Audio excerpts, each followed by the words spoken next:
Congratulations, you've just woken up, but not in your own bed, in your own time. The air is frigid, damp, and heavy with unfamiliar scents. A rough wool blanket scratches against your skin. The year is 1447, and you are in England, or rather, what feels like an entirely different world. London sprawls around you, a labyrinthine city of narrow, twisting alleyways and ramshackle timber-framed houses that lean precariously into the streets. From countless hearth fires, the acrid bite of wood smoke assails your nostrils, struggling to mask the deeper, more pervasive stench of a medieval metropolis. The sharp tang of animal waste, the sweet, cloying decay of rotting garbage, and the omnipresent, sewage-laden effluvium of the Thames River, a vital artery that ironically served as both the city's primary water source and its overflowing sewer. But immediate discomforts pale against the chilling reality that now clamps down on you. You have been accused of treason against King Henry VI. The charge, you know, is a complete fabrication, the bitter fruit of venomous court politics and the insidious whispers of unseen enemies. Yet, in this brutal age, truth is a fragile thing, often crushed beneath the heel of raw power.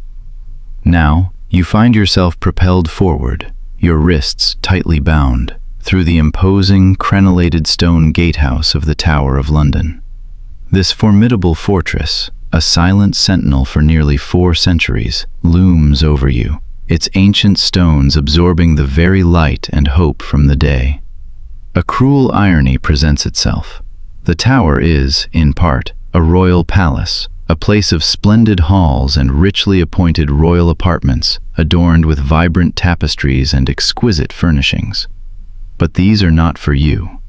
Instead, the impassive yeoman warders, in their distinctive liveried uniforms, steer you ever deeper into the fortress's grim embrace, down, down, toward the abyssal darkness of the dungeons beneath the formidable white tower. These warders, the iconic beefeaters, are more than mere guards. They are specially chosen veterans, their stern faces etched with years of loyal service to the crown, their discipline absolute. In your own time, they would be akin to an elite security force, each with a flawless service record. Their duty, you understand with a sickening lurch of realization, extends far beyond merely keeping you confined. It is to ensure that everything that transpires within these ancient walls, every whispered secret, every tormented scream, every broken will, remains forever entombed here. As you begin your descent, shuffling down worn stone steps into the dungeon level, the air grows noticeably colder, heavier, and saturated with a cloying dampness. Moisture glistens on the rough-hewn walls, and the lone torch held by a guard casts grotesque, jumping shadows that dance like malevolent spirits across the crude stone. The passage narrows, forcing you to duck your head instinctively to avoid striking the low, uneven ceiling. The smell shifts, too, transforming from general medieval grime to something far more sinister. A musty, earthy mix of mold and stagnant human waste dominates, but beneath it, a new, horrifying note emerges, something metallic, sickly sweet, and undeniably organic. It is the unmistakable scent of old blood, of fear, of human suffering, and it makes your stomach clench with an almost unbearable premonition. Finally, you are brought to a halt before a heavy, foreboding wooden door, reinforced with thick, blackened iron bands. One of the warders produces a massive, ornate key. With a deafening screech of protesting metal against metal, the enormous lock yields, and the door groans open, revealing the void beyond. The chamber that awaits is surprisingly large, yet utterly devoid of windows, lit only by a few sputtering, flickering torches set into crude wall sconces. The dancing spectral light carves monstrous shadows from the rough stone, revealing a space that feels purpose-built for dread. This, you are informed in a chillingly flat tone, is the torture chamber of the Tower of London, a place that has been in grim operation since the reign of King Edward I in the late 13th century. This is no ordinary chamber of pain. This is where the most sophisticated, most refined methods of coercion and agony in all of England are practiced. The man who presides over this chamber is known by a darkly humorous, terrifying sobriquet, the Duke of Exeter's daughter. It is a nickname for the rack itself, an infernal device introduced to England by John Holland, the Duke of Exeter, in 1420. A chilling reminder of how recent and how deliberate this instrument of suffering is. Dominating the very center of the room stands that infamous device, the rack. It is a rectangular wooden frame, sturdy and primitive, with rollers fixed at both ends. Thick ropes, stained and worn, are attached to these rollers, connecting to heavy iron manacles designed for human wrists and ankles. The mechanism is simple, yet brutally effective. By turning the rollers with heavy wooden levers, a victim's body can be slowly, excruciatingly stretched, tearing muscles, rupturing tendons, and dislocating every major joint in a grotesque symphony of pain. It is a device meticulously engineered to inflict the utmost agony without granting the immediate release of death. Along the rough stone walls, other instruments of torment hang like macabre trophies. There are thumb screws, crude metal bars with a powerful screw mechanism designed to slowly crush the delicate bones of the fingers.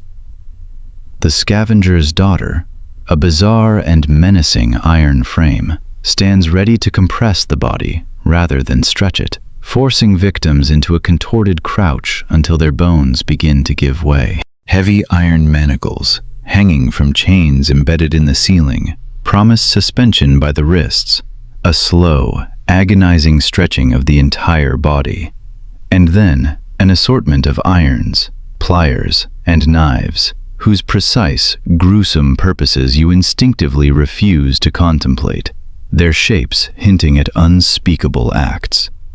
The chamber, you realize with a sinking horror, is designed to break your mind long before it begins its work on your flesh.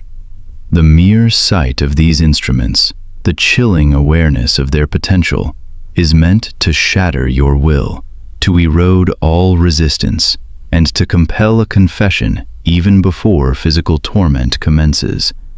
This insidious psychological manipulation has a name: territio realis, real terror, and it is a meticulously calculated component of the torture process, a dark science perfected over centuries.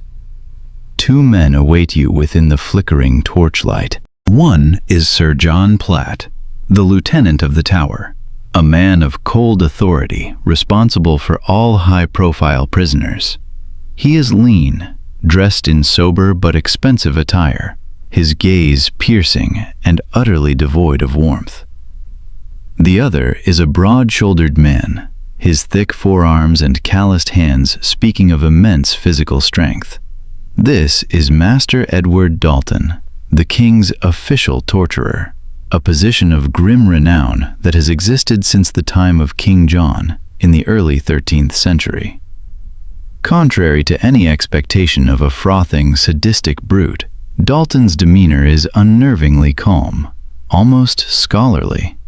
He is a professional, his purpose clear: to extract confessions and information. He operates not out of malice, but with a chilling adherence to procedures and rules refined by centuries of practice. Torture in medieval England, you begin to grasp, is not arbitrary cruelty. It is a regulated, systematic process, an accepted, albeit hidden, component of the justice system itself. "Do you know why you're here?" Sir John asks, his voice surprisingly gentle. a smooth, deceptive tone that only amplifies your unease. Before you can formulate an answer, he continues, his words hanging heavy in the cold air. You stand accused of conspiring against His Majesty, King Henry. The penalty for treason is death, a gruesome and drawn-out end. But a confession now might yet spare you the worst of what awaits. You protest your innocence, the words weak and hollow in the vastness of the chamber, an empty echo against the stone. Sir John merely sighs, a gesture of weary, almost pitying dismissal. They all say that at first, he says, his gaze fixed on you. Master Dalton, show our guest what awaits those who refuse to speak truthfully. The torturer steps forward, his face an impassive mask, utterly devoid of emotion. The process begins with questioning, he explains, his voice level and methodical, as if discussing the most mundane of matters. If you provide satisfactory answers, there's no need for what comes next. He gestures to the rack, a silent, menacing sentinel in the center of the room. This is where the exam rigorosum occurs, the rigorous examination. First, we will strip you and bind your wrists. Then, we will ask our questions again. If you still refuse to cooperate, we begin with the lesser tortures. Dalton picks up a thumbscrew, a deceptively simple device consisting of two metal bars joined by a screw mechanism. The dull gleam of the metal catches the torchlight. This, he says, holding it up for you to see, compresses the thumb or fingers until the bones crack. Most speak before it comes to that. He sets it down with a soft clink and moves towards the rack. If the lesser methods fail, we progress to this. Your arms and legs are secured here, and as we turn these levers, the ropes tighten. First comes pain as your joints stretch, then dislocation. Eventually, if necessary, the limbs separate from the body. Few endure past the first dislocation. His clinical description is almost worse than any direct threat, a terrifying testament to his professional detachment. This isn't personal for him. It is simply his job, performed with the detached, almost artistic efficiency of a skilled craftsman. But that's not all, Sir John adds, his voice now a low, chilling murmur. The mind breaks before the body for most.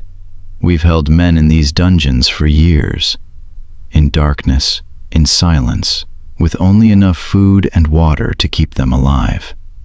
Time loses all meaning. Sleep becomes a torment, constantly interrupted by questioning. The world shrinks to these stone walls. He leans closer, his eyes boring into yours.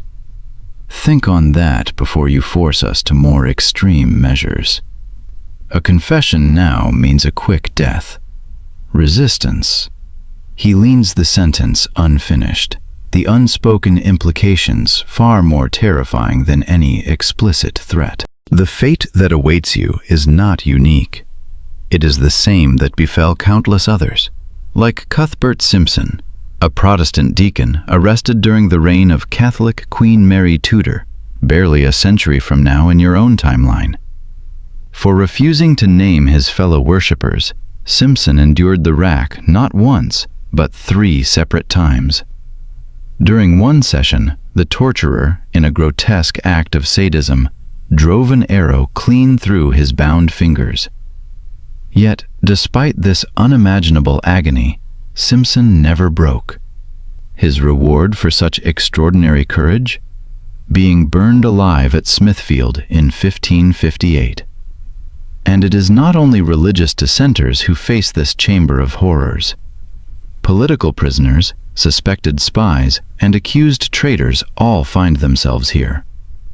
Guy Fawkes, who will be caught in a plot to blow up Parliament in 1605, will endure such severe torture that his signature on his confession will be barely recognizable. a shaky, distorted scroll from a man whose body has been utterly broken. Anne Askew, another Protestant martyr under Henry VIII, was so severely racked that she had to be carried to her execution on a chair, unable to walk. "One last chance," Sir John says, his voice cutting through the suffocating silence. "Confess now. Name your co-conspirators and earn the king's mercy. You stand at a terrifying crossroads. Torture in the tower is not merely about inflicting physical pain, agonizing though it may be. It is about systematically breaking the will, destroying all resistance through a meticulously orchestrated combination of physical agony and psychological terror. Every aspect of this chamber, from its subterranean location to its specialized instruments, is designed to maximize fear, despair, and the complete annihilation of hope." The torturer waits patiently, his eyes vacant, his expression utterly neutral. For him, this is merely another day's work. Unlike the infamous, truly sadistic Bishop Bonner, often called the Devil's Dancing Bear, who will revel in torturing hundreds during Queen Mary's reign a century from now, Master Dalton appears to take no personal pleasure in his work. He is simply performing his duty to the crown, extracting information deemed necessary for the security of the realm. The practice of torture in England, surprisingly, has rules, at least in theory. It requires a warrant, typically signed by members of the Privy Council. It is supposed to be used only in cases of treason, not for ordinary crimes. And it is meant solely to extract information, not as punishment itself. But in practice, you realize, these flimsy distinctions offer precious little comfort to those strapped to the rack or suspended by their wrists, their bodies screaming for release. Sir John gestures with a subtle nod, and the guards move. They seize you, their grip firm and unyielding. The moment of choice has passed, definitively, irrevocably. Whether you are innocent or guilty, it no longer matters. You are now utterly caught within a system where pain is a primary tool of statecraft, and human bodies are mere vessels to be broken, their contents spilled for information. As they begin to remove your clothing, the first chilling step in the dehumanizing torture process, a profound and horrifying realization washes over you. You understand, with crystal clarity, why medieval torture chambers were so terrifyingly effective.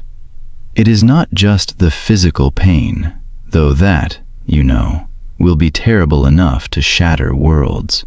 It is the complete, absolute powerlessness, the crushing knowledge that you are entirely at the mercy of others, who view your suffering not as cruelty, but as a necessary and fully justified means to an end. The cold, damp air of the chamber raises goosebumps across your skin. The rough, ancient stone floor chills your bare feet to the bone. The heavy iron manacles close around your wrists with a decisive, metallic click, sealing your fate. And as Master Dalton approaches, his face set in a look of unsettling professional concentration, you comprehend, with a sickening clarity, why few people could ever last even a single day in a medieval torture chamber. The true horror lies not merely in the grotesque devices of pain, but in the methodical, almost bureaucratic application of suffering, a cold, calculated dismantling of the human spirit. In the medieval mind, the body is seen as a physical path to the truth. Break the body, and the truth will inevitably emerge. Whether this belief is actually accurate is utterly beside the point. The system believes it to be so, and that unwavering belief has deadly, terrifying consequences for all those caught within its iron grip. As Dalton prepares to begin his grim work, the torches on the wall flicker wildly, casting monstrous, dancing shadows across the ancient stone walls that have silently witnessed centuries of human suffering.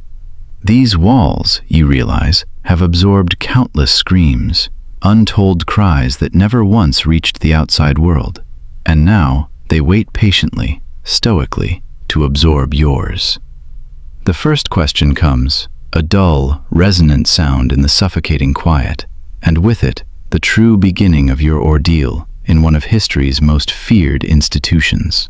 A place where justice and cruelty blur into a single, terrible, indelible experience that few have ever survived with body and mind intact. Outside the tower, indifferent London continues its bustling daily business, unaware, or perhaps simply uncaring, of what unfolds in the darkness beneath the formidable White Tower. This profound separation between the public face of justice and its hidden, brutal machinery is a crucial component of what makes the torture chamber so effective. It exists in deep shadow, spoken of only in terrified whispers, its true horrors known intimately only to those unfortunate enough to experience them firsthand. As the first device is prepared, you understand with soul-chilling certainty why medieval torture was so deeply feared, and why its gruesome legacy continues to haunt our collective imagination centuries later. This is not just about the pain of the body. It is about the methodical, systematic breaking of the human spirit, a relentless dismantling of everything that makes a person whole. And as Dalton's instruments begin their work, the dungeon begins to fill with echoes. Echoes that join the ghostly chorus of all who came before you in this chamber of sorrows. A chorus that spans centuries, and will, you know, continue long after your own voice inevitably falls silent. Master Dalton approaches with an unsettling, almost serene calmness. His movements are neither rushed nor hesitant. He moves with the practiced efficiency of a master craftsman who has performed the same tasks countless times before. For him, this is not an act of cruelty, but a precise, ritualized craftsmanship. The chamber around you, cold, damp, and utterly devoid of comfort, has been carefully designed for its singular purpose, not merely to inflict pain, but to break the human spirit before the body can utterly succumb. We begin with simple methods, Dalton explains, his voice devoid of inflection, as he selects a pair of thumbscrews from his collection of instruments hanging nearby. Most confess before we progress further. The thumbscrew, you recall from his earlier explanation, is a deceptively simple device. 2 metal bars connected by a powerful screw. Your thumb, you know, will be placed between these bars, and as the screw tightens, pressure will relentlessly increase until the bone within eventually cracks. It is brutally effective, despite its simplicity, a favored instrument of torturers throughout Europe. Historically, such devices were originally used by the Russian army to discipline recalcitrant soldiers, eventually spreading westward where they found a new, sinister purpose in extracting confessions. Sir John observes from a shadowy corner, his face betraying no discernible emotion. As lieutenant of the tower, he has witnessed countless interrogations, heard endless pleas and confessions. For him, this is an act of statecraft, a necessary unpleasantness performed in unwavering service to the crown. "Tell us of your conspirators," he says, his voice cutting through the stillness. "Who plotted with you against His Majesty?" You protest your innocence once more, the words catching in your throat, knowing full well it is futile. In this twisted system, accusation itself is tantamount to proof of guilt. The question, you realize with despair, is no longer whether you will confess, but rather how much pain you will be forced to endure before you finally do. Dalton doesn't immediately apply the thumbscrew. Instead, with a deliberate, unsettling slowness, he places it on a small, glowing brazier where coals burn with a muted heat. "Cold metal is uncomfortable," he explains, as if lecturing a student. "Heated metal is unbearable." This chilling attention to detail reveals the sophisticated, almost scientific understanding of pain that medieval torturers possessed. They knew, intimately, that anticipation amplifies suffering beyond measure. Every agonizing moment you watch the dull metal begin to redden in the coals is a moment of mounting, paralyzing terror, a slow-motion descent into dread. The chamber itself aids in this psychological torment. Windowless and deep underground, it exists utterly outside normal time. There is no day or night here, only the eternal, malevolent flickering of the torches. The walls are thick enough, you realize with a suffocating certainty, that no scream, no matter how piercing, could ever penetrate to the outside world. You are utterly removed from society, entombed in a place where normal rules, normal human decency, no longer apply. While we wait, Dalton continues, his gaze unsettlingly steady. Perhaps you'd like to see what awaits should you remain stubborn. He gestures to another device, the strappado. It consists of a deceptively simple rope and pulley system attached high to the ceiling. The victim's hands, he explains, are tied tightly behind their back, then connected to the rope. Then they are hoisted upward, slowly, until their shoulders begin to dislocate with a sickening pop. Sometimes, weights are even added to the feet for additional, excruciating agony. The beauty of this method, Dalton explains with a hint of professional pride in his voice, is its simplicity. We need not even touch you. Your own body weight does our work for us. The torturer's matter-of-fact explanations, you understand, are an integral part of the process. By clinically describing what will happen, he plants vivid, horrifying images directly into your mind. Your own imagination, you realize, becomes his unwitting accomplice, multiplying your fear 1,000-fold. In a shadowy corner, a third device stands, menacing and strange, the scavenger's daughter. Unlike the rack, which stretches the body, this iron contraption compresses it. The victim, Dalton explains, is forced into a suffocatingly tight, crouching position. Then, heavy metal bands are tightened around the body until movement becomes utterly impossible. As pressure increases, breathing grows agonizingly difficult. Eventually, blood vessels rupture, and blood begins to emerge from the nose, ears, and beneath the fingernails. An English invention, Sir John notes, with an unsettling hint of proprietary pride. Designed by Sir Leonard Skellington during the reign of Henry VIII. You notice something profoundly important and profoundly chilling about all these instruments. They are meticulously designed to cause the maximum possible pain without causing immediate death. A dead prisoner, you understand, can tell no secrets. The medieval torturer, you realize, walks a horrifyingly fine line, applying just enough agony to shatter resistance without prematurely ending the life that holds the desired information. By now, the thumbscrew has been heated to a dull red glow. Dalton removes it from the brazier with long, precise tongs, the metal radiating an ominous heat. He approaches you. The guards, anticipating his move, hold your arms firmly, preventing any escape. The moment has arrived. One more chance, Sir John offers, his voice losing its artificial gentleness, now sharp and commanding. Speak now, and this can end. But what could you possibly confess to? The charges are false, completely fabricated.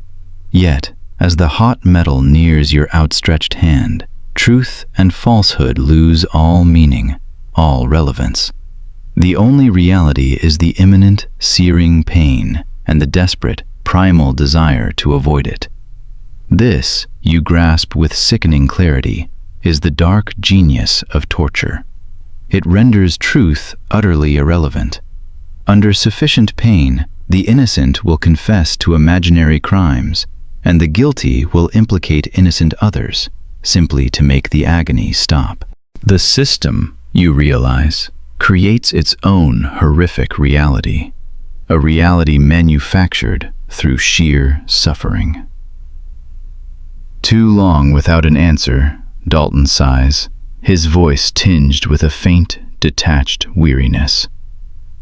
We begin. The heated device closes around your thumb. Initially, there's just pressure, uncomfortable but, for a fleeting moment, bearable. Then, with a slow, deliberate movement, Dalton turns the screw a quarter rotation. The pressure increases sharply, agonizingly. Another turn. Now, searing pain flares bright and urgent, exploding through your entire hand, your arm. Your breath comes in ragged gasps. Another turn. The bone in your thumb cracks audibly, a horrifying, sickening sound that reverberates through the quiet chamber, through your very soul. Sweat breaks out across your body in cold rivers. Another turn. You cry out, a raw, primal sound torn from the deepest part of your being, utterly unable to contain it. The sound echoes off stone walls that have absorbed countless screams before yours, now welcoming your own to their ghostly chorus. The names, Sir John demands, his voice cutting through your pain, sharp and unwavering. Who conspired with you? In desperate agony, your mind races, grasping for something, anything, to say, to make it stop. But before you can fabricate a confession, Dalton, with the same unsettling calmness, releases the pressure slightly. Just a taste, he says. We have hours yet. This, too, you realize, is calculated. By providing a moment of exquisite relief, he demonstrates his complete, absolute control over your suffering. The message is clear, terrifyingly so. Cooperation brings relief. Resistance brings escalation. In the tower, torture is rarely continuous. It typically comes in sessions, interspersed with periods of forced recovery in between. This, you understand, is not mercy. It is strategic. A prisoner allowed to heal partially can endure more sessions, providing more opportunities for questioning, for extraction. And the agonizing anticipation of returning to this chamber becomes its own profound form of torment, a mental rack far more insidious than the physical one. Return our guest to their cell, Sir John commands, his voice firm and final. We'll continue tomorrow after they've had time to consider their position. The guards unchain you and half drag your shaking, broken body from the chamber. Your injured hand throbs with excruciating pain, a relentless, burning pulse, but no permanent damage has been done yet. That, you know, will come later, inevitably, if you continue to resist. Your cell is a small, cold stone room, furnished only with a meager straw pallet for sleeping and a wooden bucket for waste. A tiny, barred window, far too small to even contemplate escape, provides your only connection to the outside world. Through it, you can glimpse a narrow sliver of sky and hear the faint, distant sounds of London, a cruel, mocking reminder of the normal life that continues, oblivious, beyond these suffocating walls. Food arrives, a bowl of thin, tasteless gruel and a chunk of coarse, stale bread. Medieval prison conditions are harsh by design. The tower provides no comfort for its prisoners, only the bare minimum sustenance needed to keep them alive, their bodies just strong enough for further questioning. As night falls, sleep utterly eludes you. Your injured hand pulses with unrelenting pain, and your mind is filled with horrifying images of what tomorrow might bring, of the devices you witnessed. This psychological torment, the overwhelming dread of what is to come, is as much a part of the torture system as the physical pain itself. Morning arrives with no fanfare in your windowless cell. You have no way to mark the passage of time, save for the meager, irregular meals that appear. This temporal disorientation, you realize, is yet another weapon in the torturer's arsenal, designed to further erode your sanity. The guards return, their faces as expressionless as before, and the journey back to the Chamber of Horrors begins again. Your legs tremble uncontrollably as you descend the worn stone stairs. Yesterday's session, you now know, was merely an introduction, a brutal primer. Today, you are certain, will be far, far worse. The chamber appears unchanged, yet something new has been prepared. A brazier, larger than the one from yesterday, sits near the rack, and within its glowing coals, several long, menacing iron rods are heating to an ominous red. These rods, you realize with a fresh wave of terror, will be used to burn flesh, another, lesser torture to be employed before the main devices. Dalton greets you as if continuing a conversation barely interrupted, his calm demeanor even more unnerving in the face of the escalating instruments. "I trust you've had time to reflect," he says. "Today we must progress, unless you're ready to speak truthfully." Sir John stands in the same corner, watching with the same impassive expression. For him, this is routine governance, a necessary function of the state. The tower's torture chamber, you understand, is just one component of state security, no different in purpose or function than the soldiers guarding the city gates, simply a different kind of weapon. "Before we begin," he says, his voice flat, "you should know that we've questioned your servants. They've told us interesting tales about mysterious visitors to your home, about letters burned immediately after reading. This is another tactic, you recognize, a carefully calculated lie designed to suggest that irrefutable evidence already exists, that denial is futile.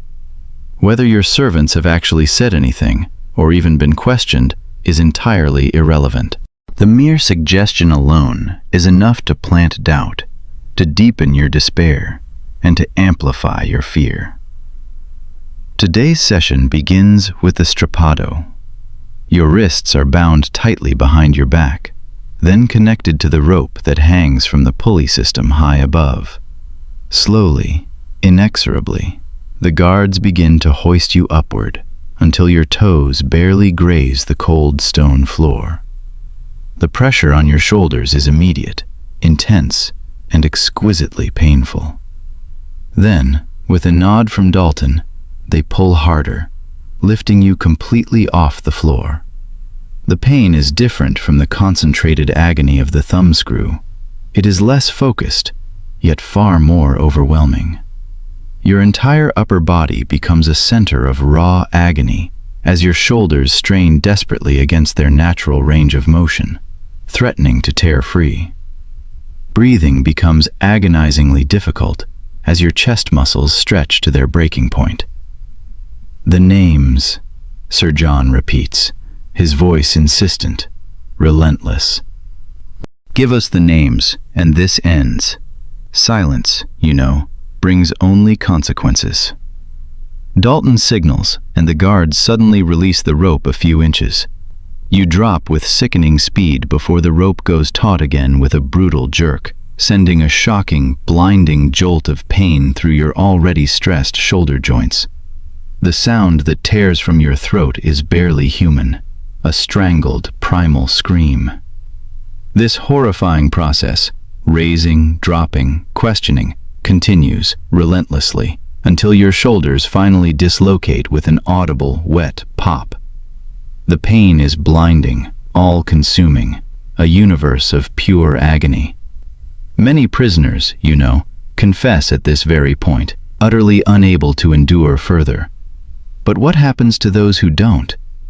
History provides terrifying, disturbing answers. Cuthbert Simpson, whose story you recalled yesterday, endured the rack 3 times without ever surrendering names. Anne Askew, arrested for distributing Protestant texts during Henry VIII's reign, was so severely racked that her body was utterly broken. She had to be carried to her execution on a chair, completely unable to walk. Both chose agony over betrayal, principles over survival. Could you show such extraordinary courage? Would your principles, your loyalty, mean enough to endure such unthinkable suffering? These questions, you realize, have haunted torture chambers throughout history, echoing in the minds of countless victims. After the strappado, you are lowered to the floor, your shoulders dislocated and useless, your arms hanging limp and broken. The pain makes coherent thought nearly impossible, a blinding, all-encompassing fog. Yet still, the questioning continues, relentless, unceasing. This can end, Sir John reminds you, his voice almost persuasive. Just tell us what we need to know. In this moment of absolute extremity, the temptation to invent a confession, to craft an elaborate falsehood, is nearly overwhelming. Many, you know, did exactly that, fabricating intricate lies simply to escape further torture. Yet such respite was often temporary, a cruel illusion. False confessions inevitably led to contradictions, which in turn led to renewed questioning, and thus more torture. The medieval justice system, you understand with a profound, terrifying clarity, created a nightmarish logic trap. Innocent or guilty, once in the torture chamber, escape became nearly impossible. Confession brought execution for imaginary crimes. Resistance brought only more torture until a confession, real or fabricated, inevitably followed.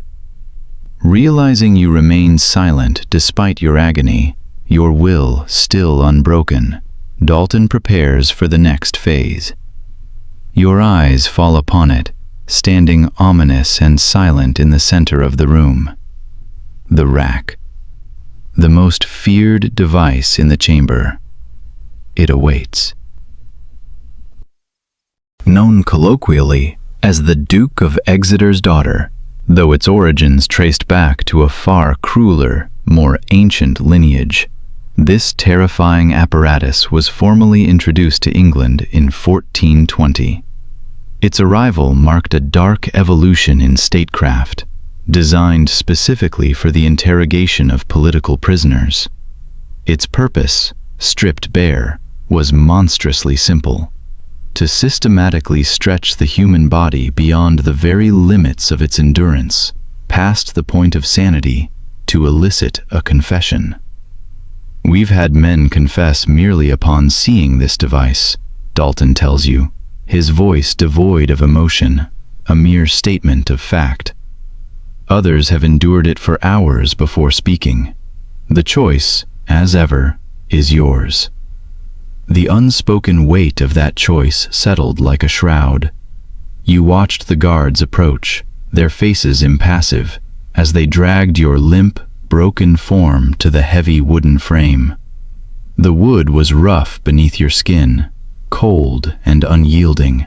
Despite the blinding agony from your dislocated shoulders, every slight jostle sending shock waves of pain through your frame. They secured your wrists to one roller, the iron cuffs biting into your flesh, and your ankles to another. Even this initial positioning was excruciating, a fresh torment as your damaged joints were twisted and manipulated into alignment with the machine. Once more, Sir John's voice sliced through the haze of your pain, sharp and demanding, reciting the names of your alleged fellow conspirators. The moment stretched taut, an eternity suspended between agony and decision. Every primal instinct screamed to confess, to utter any word, any name, anything that might shatter this nightmare and bring it to a merciful close. But what names could you give? Random acquaintances from court? trusted friends, even family members. Such a confession, born of torment, would condemn innocent others to this very chamber, to this same rack, to the same infernal choice. Your silence was a desperate act of defiance, met only with a chillingly patient nod from Sir John.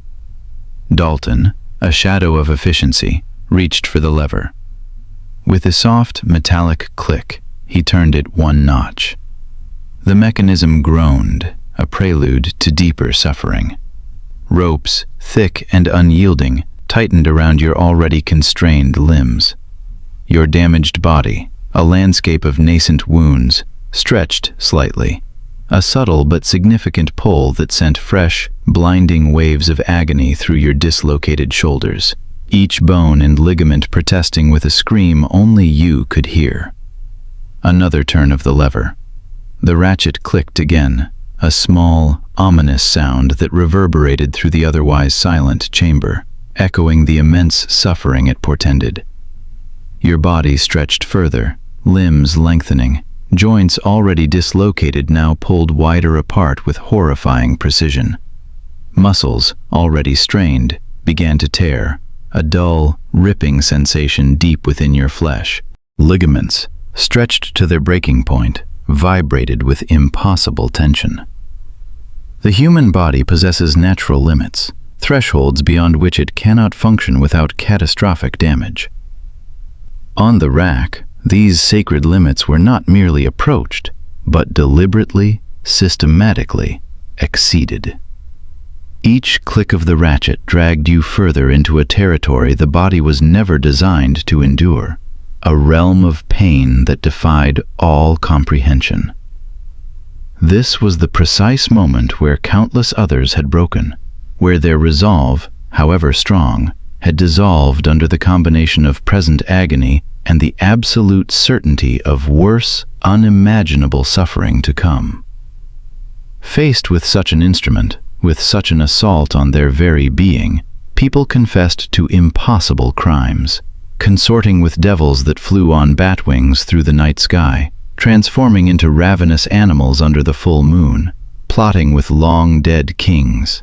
Under such unholy pain, the delicate boundaries between fantasy and reality blurred, then shattered, beyond all recognition. "Listen carefully," Sir John says, his voice cutting through the haze of your burgeoning suffering, sharp as a surgeon's blade.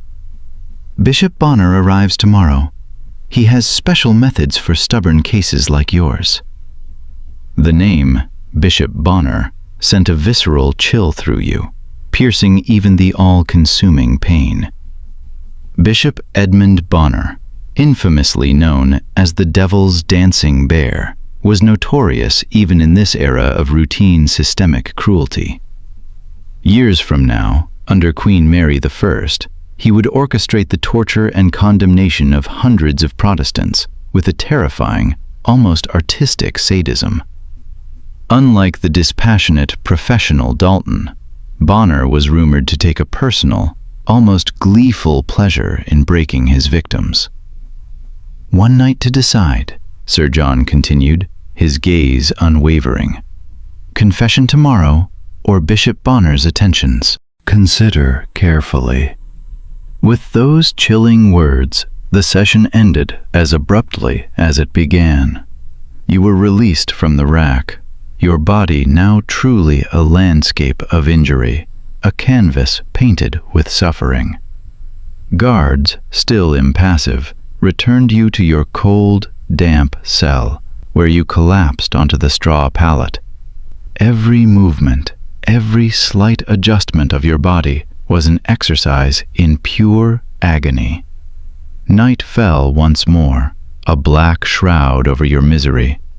In the suffocating darkness of your cell, the pain made sleep an impossible dream. Your dislocated shoulders throbbed with a ceaseless, burning ache, and the stretched, torn muscles of your entire body screamed with every unconscious twitch. The mention of Bishop Bonner replayed in your mind, a terrifying refrain, accompanied by the whispered stories you'd heard of his unholy cruelty, tales that were now closer to becoming your own reality. Medieval torture, you began to realize, was never merely physical. It was a multi-pronged assault, designed to shatter the spirit as much as the flesh. The crushing isolation, the gnawing uncertainty, the deliberate manipulation of fleeting hope and consuming fear, all were insidious weapons wielded against the prisoner's mind. Many broke psychologically, their wills dissolving long before their physical bodies succumbed. Then, in the deepest darkness of your cell, a strange, almost miraculous thing happened. A figure appeared, seemingly out of the shadows. A monk in a simple, worn brown robe. He offered water, cool and blessed, then, with surprising gentleness, helped you sit up despite your debilitating injuries.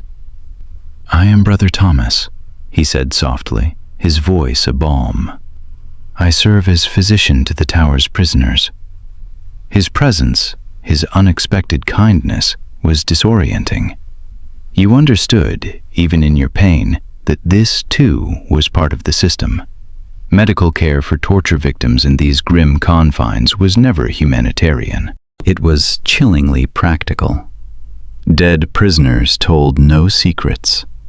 A prisoner who died under questioning was a failure of the process, a wasted resource, a secret buried prematurely. Brother Thomas examined your injuries with hands that were practiced, almost ritualistic in their movements. He manipulated your dislocated shoulders, popping them back into their sockets with sudden, brutal movements that tore fresh gasps of pain from your throat, sharp cries that echoed in the silence of the cell. Then, with an unsettling calm, he applied thick herbal salves to your wounds and bound your damaged joints tightly. "These will heal," he said, his voice quiet, "if given time. But time is the one thing you don't have. Tomorrow brings either confession or Bishop Bonner. Neither promises true healing." As he worked, Brother Thomas spoke in a low, almost conversational tone about his grim role in this place. He had treated hundreds of prisoners over the years, easing their suffering just enough to ensure they survived for further questioning, for more sessions on the rack or other devices. His position was one of profound moral complexity. A healer who, by his very ministrations, enabled further torture, keeping victims alive for more pain. "I've seen stronger than you break," he told you without a hint of judgment, his gaze steady. "There's no shame in ending this." Was he offering genuine, compassionate advice? Or was he merely another, more subtle tool of coercion, designed to wear down your final vestiges of resistance? In the torture chamber, even an act of kindness became suspect. Every interaction potentially a calculated manipulation to shatter your will. Before leaving, Brother Thomas offered one last piece of information, a parting shot that landed with the force of a physical blow. Whether as a warning, a final act of mercy, or simply a further erosion of your hope, was unclear. "Bishop Bonner brings his own devices," he said, his voice dropping almost to a whisper. "Things even Master Dalton considers excessive.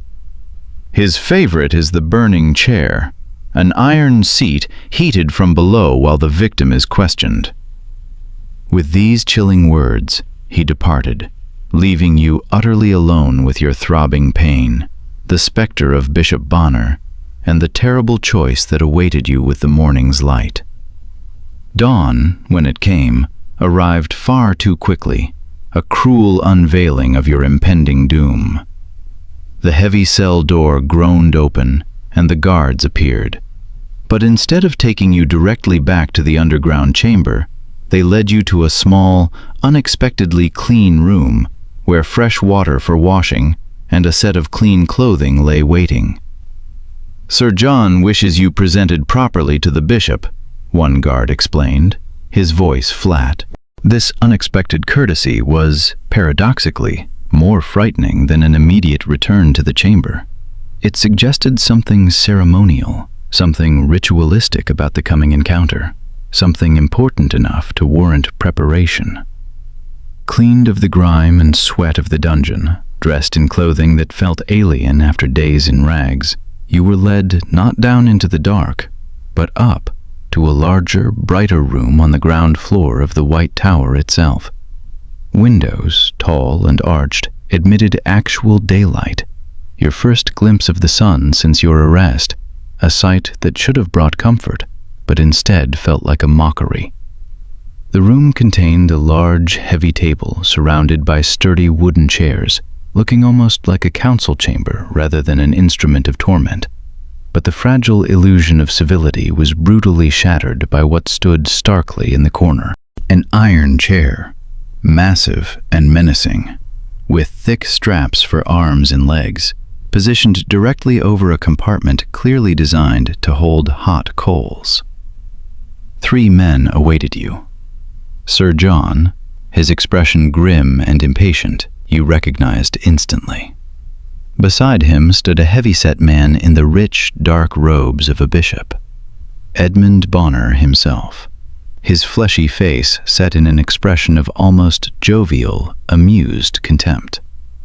The third man was a royal clerk, quill poised over parchment, ready to meticulously record whatever transpired, whatever terrible truths or fabricated lies were extracted. "Our guest arrives," Bonner said, his voice surprisingly soft, almost melodic for a man of his fearsome reputation. It was a voice that seemed to caress the air, making it all the more unsettling. "I've heard much about your stubborn character." Unlike Dalton's clinical, professional detachment, Bonner's manner radiated a personal, almost intimate interest in your suffering.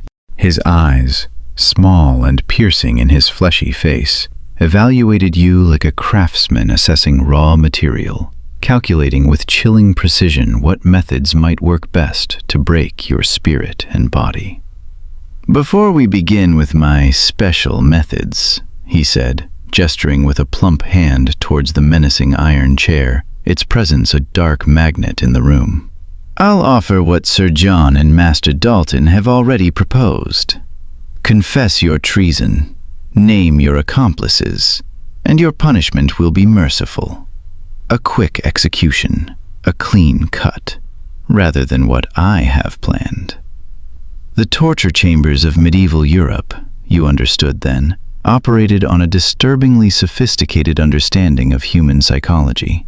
They recognized, with cold precision, that the anticipation of pain could be as devastatingly effective as pain itself. By displaying instruments, explaining procedures, and offering what they termed alternatives, a swift death versus prolonged agony, they meticulously created a mental framework where confession seemed not just inevitable, but desirable, even rational.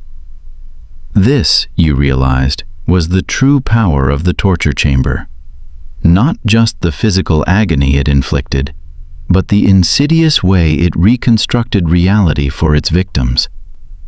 Within its walls, innocence became an unaffordable luxury, a dangerous delusion. Truth became whatever stopped the pain. Principles and loyalty, once unshakable, dissolved against the immediate, overwhelming necessity of relief. As you stood before Bishop Bonner, facing the terrible, impossible choice between a false confession and unendurable suffering, you finally understood why the medieval torture chamber was so deeply feared. Its true horror lay not just in its grotesque devices, but in its inexorable, inescapable logic, a system that left no room for human dignity, for objective truth, or for the fundamental right to silence. And as the bishop gestured again toward the waiting iron chair, its metal surface already beginning to glow with an ominous dull red from the coals beneath, radiating a palpable heat you could feel from several paces away. You realized that few indeed would last even a single day in such a place. Not because of physical weakness, though that was quickly broken, but because to endure meant sacrificing either truth or self in ways that tore at the very foundations of human identity. The iron chair awaited, a silent sentinel of suffering. Its metal surface pulsed with heat, a living entity radiating a warmth that felt like a premonition of hell. The decision that confronted you, confession or resistance, was one that countless prisoners had faced throughout the grim annals of the medieval period. Some, driven by unyielding principle, chose truth and suffered accordingly, their bodies broken, their spirits perhaps intact. Others chose the immediate, desperate relief of confession, carrying thereafter the crushing moral burden of false witness, of betraying the innocent. There were no simple heroes or villains in this darkest corner of medieval justice, only human beings caught in a pitiless system that stripped away everything except the raw capacity for pain and the desperate, overriding desire to escape it. Bishop Bonner began to circle you slowly, like a predator assessing its prey, his heavy robes rustling softly.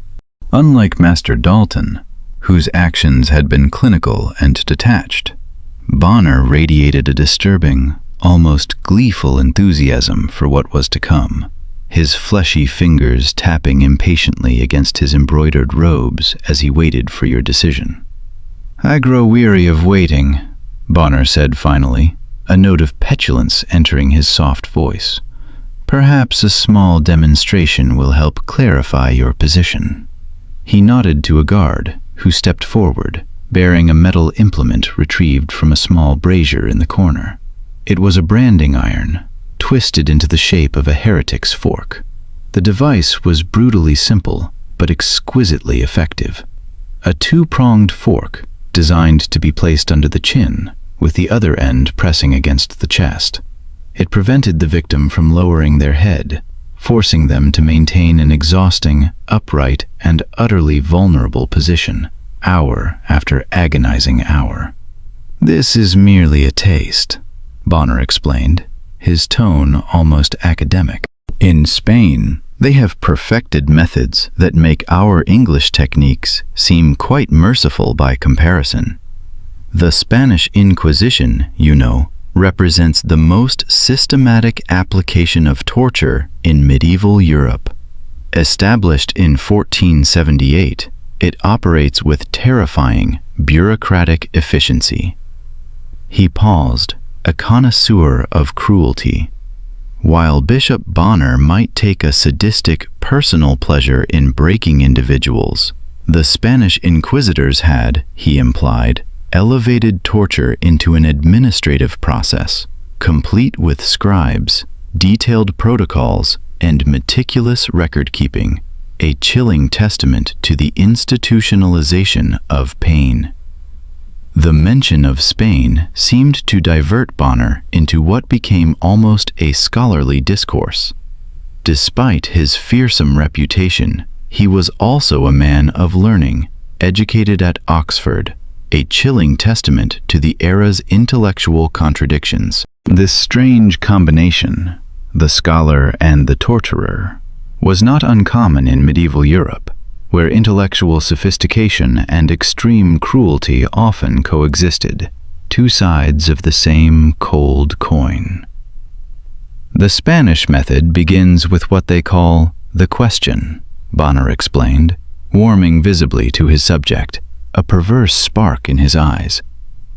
The accused is first shown the torture chamber and its devices. Many confess merely at this sight. Those who don't are stripped naked, the vulnerability of nudity being itself a profound form of torment, a stripping away of dignity before the physical assault begins. As he spoke, the guards began their own preparations, adding more coals to the compartment beneath the iron chair.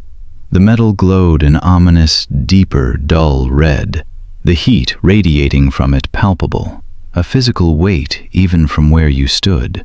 "If the sight of instruments fails to loosen the tongue," Bonner continued, his voice now a low, conspiratorial murmur, "they proceed to the strappado. Much like what you've already experienced, but the Spanish version adds refinements. Heavy weights attached to the feet, and sudden, uncontrolled drops that shatter the shoulders more effectively, tearing ligaments from their sockets, dislocating hips and knees." His casual, almost detached description of such horrific suffering revealed much about medieval attitudes toward pain. Physical agony was not hidden away or minimized. It was a public, acknowledged part of justice, a spectacle of power. The torturer's craft was discussed with the same professional interest and detail as masonry or shipbuilding, a recognized, valued skill. "Their water torture is particularly effective," Bonner added with disturbing admiration, his eyes gleaming. "The victim is bound to an inclined rack, head lowered. A cloth is placed over the mouth and nose, and water is slowly poured onto it. The sensation is of drowning, a terrifying suffocation, though no actual harm occurs. Most break quickly under this method, succumbing to the primal fear of drowning." What Bonner was describing, what we now call waterboarding, would continue as a torture technique for centuries to come, an enduring testament to human depravity. The persistence of such methods across time revealed something profoundly unsettling about human nature and the chilling willingness to inflict suffering in the name of security, justice, or truth. "Enough talk," Sir John interrupted, his patience clearly exhausted, less enthralled by the bishop's academic discussion of torture techniques. "Will you confess your treason now, or must we proceed?" You looked from Bonner's expectant, cruel face to the glowing iron chair, then back again. The question hanging in the air was not merely about your guilt or innocence. It was about what kind of person you were, what moral fiber you possessed. Will you sacrifice truth to escape pain? Will you implicate innocent others to save yourself? These agonizing moral calculations faced countless prisoners throughout the medieval period, each individual navigating a moral abyss. Outside the tower's thick, unyielding walls, London carried on, utterly oblivious to your plight. Markets bustled with the cries of merchants hawking their wares. Apprentices learned their trades, their hammers ringing. Children played in narrow, muddy streets, their laughter echoing. The normality of life continued, vibrant and indifferent, in parallel with the hidden horrors of the chamber. This profound separation between the public world and the shadowy, hidden machinery of power was crucial to understanding medieval torture. Society functioned, in part, because most people never saw, never truly comprehended what happened in these darkened, secret rooms.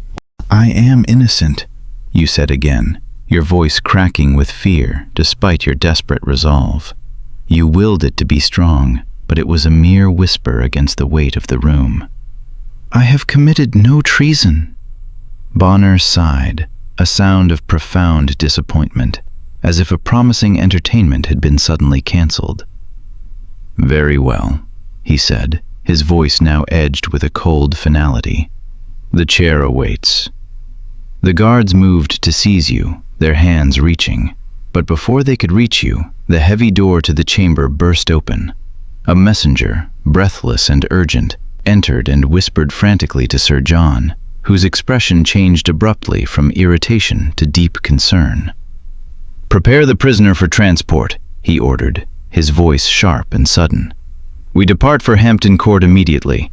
The king wishes to question this one personally." This unexpected dramatic development saved you from Bonner's immediate, eager attentions. Though whether it represented a true rescue, or merely a change of venue for your suffering, remained terrifyingly unclear. What was unequivocally clear was Bonner's raw frustration at being denied his entertainment. "Another time, perhaps," he said, his gaze lingering on you, promising future pain with unsettling certainty. You were escorted from the chamber, not back to the familiar misery of your cell, but into the tower's sun-dappled courtyard, where a covered wagon waited. The journey to Hampton Court Palace, a royal residence, would take several hours, a reprieve of sorts, a delay of the inevitable, though the ultimate destination might hold its own unique terrors. As the wagon rumbled through London's crowded, chaotic streets, you caught fleeting glimpses of ordinary life through the canvas covering. Merchants shouting their wares, children running fearlessly between carts, women balancing baskets of fresh produce on their heads. This vibrant, bustling world seemed impossibly distant now, separated from you by more than mere physical space. The profound, brutalizing experience of the torture chamber had created an unbridgeable chasm between its victims and normal society, a gap in understanding that few could ever comprehend. The road wound southwest, following the meandering course of the River Thames, through small, sleepy villages and across verdant fields. Inside the wagon, the guards watched you impassively, their presence a constant, silent reminder of your precarious status. Your injuries from the previous torture sessions throbbed with each bump and jolt of the journey. The dislocated shoulders that Brother Thomas had so brutally reset ached constantly, a dull, pervasive throb, and your fingers remained swollen and bruised from the thumb screws, a constant testament to the pain you had endured. This relentless physical suffering was a common, inescapable experience for medieval prisoners. Medical care, where it existed, served primarily to keep them alive for further questioning, not to genuinely ease their pain. Records from the period spoke of prisoners whose bodies bore permanent, grotesque marks of their ordeal: twisted limbs, missing fingers, deeply scarred flesh. Those who survived torture often carried its undeniable evidence for life, a testament to their suffering. As the wagon continued its slow, arduous journey, you drifted in and out of consciousness, exhaustion finally beginning to overcome the incessant pain. Dreams and reality blurred together in a disorienting haze. Dalton's impassive face, Bonner's eager, cruel eyes, the mechanical, dreadful click of the rack's ratchet. This psychological aftermath, the way torture inscribed itself not just on the body, but indelibly on the mind, was as much a part of the process as the physical pain itself. Hours later, you were jolted violently awake as the wagon finally came to a halt. The canvas cover was pulled back, revealing the magnificent sight of Hampton Court Palace, a sprawling complex of deep red brick, begun by the ambitious Cardinal Wolsey and grandly expanded by King Henry VIII. In another century, it would become one of the most splendid royal residences in England. Now, in 1447, it was still primarily Wolsey's breathtaking creation, a symbol of immense wealth and power. Guards escorted you into the palace, through corridors decorated with lavish tapestries depicting heroic scenes and illuminated by the soft, warm glow of ornate candle holders. The contrast with the tower's grim subterranean dungeons couldn't have been more stark, more overwhelming. Here, wealth and power displayed themselves openly, unabashedly, in polished wood, gleaming metal, and intricate artwork. You were brought not to another cell, but to a small, surprisingly comfortable chamber, a proper room with a soft bed, a sturdy chair, and a window overlooking the meticulously manicured palace gardens. A servant, bowing deferentially, brought fresh water for washing and clean, albeit plain, clothing. After days in the tower's squalor, these simple comforts seemed almost unreal, a dream you might wake from at any moment. A physician, a man whose gentle demeanor immediately set him apart from Brother Thomas, arrived to examine your injuries. Unlike the monk's rough, utilitarian ministrations, this man's care was gentle, thorough, and surprisingly compassionate. He applied soothing salves to your wounds, carefully bound your damaged joints, and provided a bitter tincture for pain. His entire manner suggested you were now a guest rather than a prisoner, a subtle but profound shift. "The king will see you tomorrow," he explained, his voice kind. "He wishes you well enough to speak clearly." This dramatic, dizzying change in circumstances, from the depths of a torture chamber to the anticipation of a royal audience, would have been disorienting for anyone. But in medieval justice, such sudden reversals were not uncommon. Favor and disfavor could shift with terrifying speed, depending on the intricate politics of the court or the unpredictable whim of the monarch.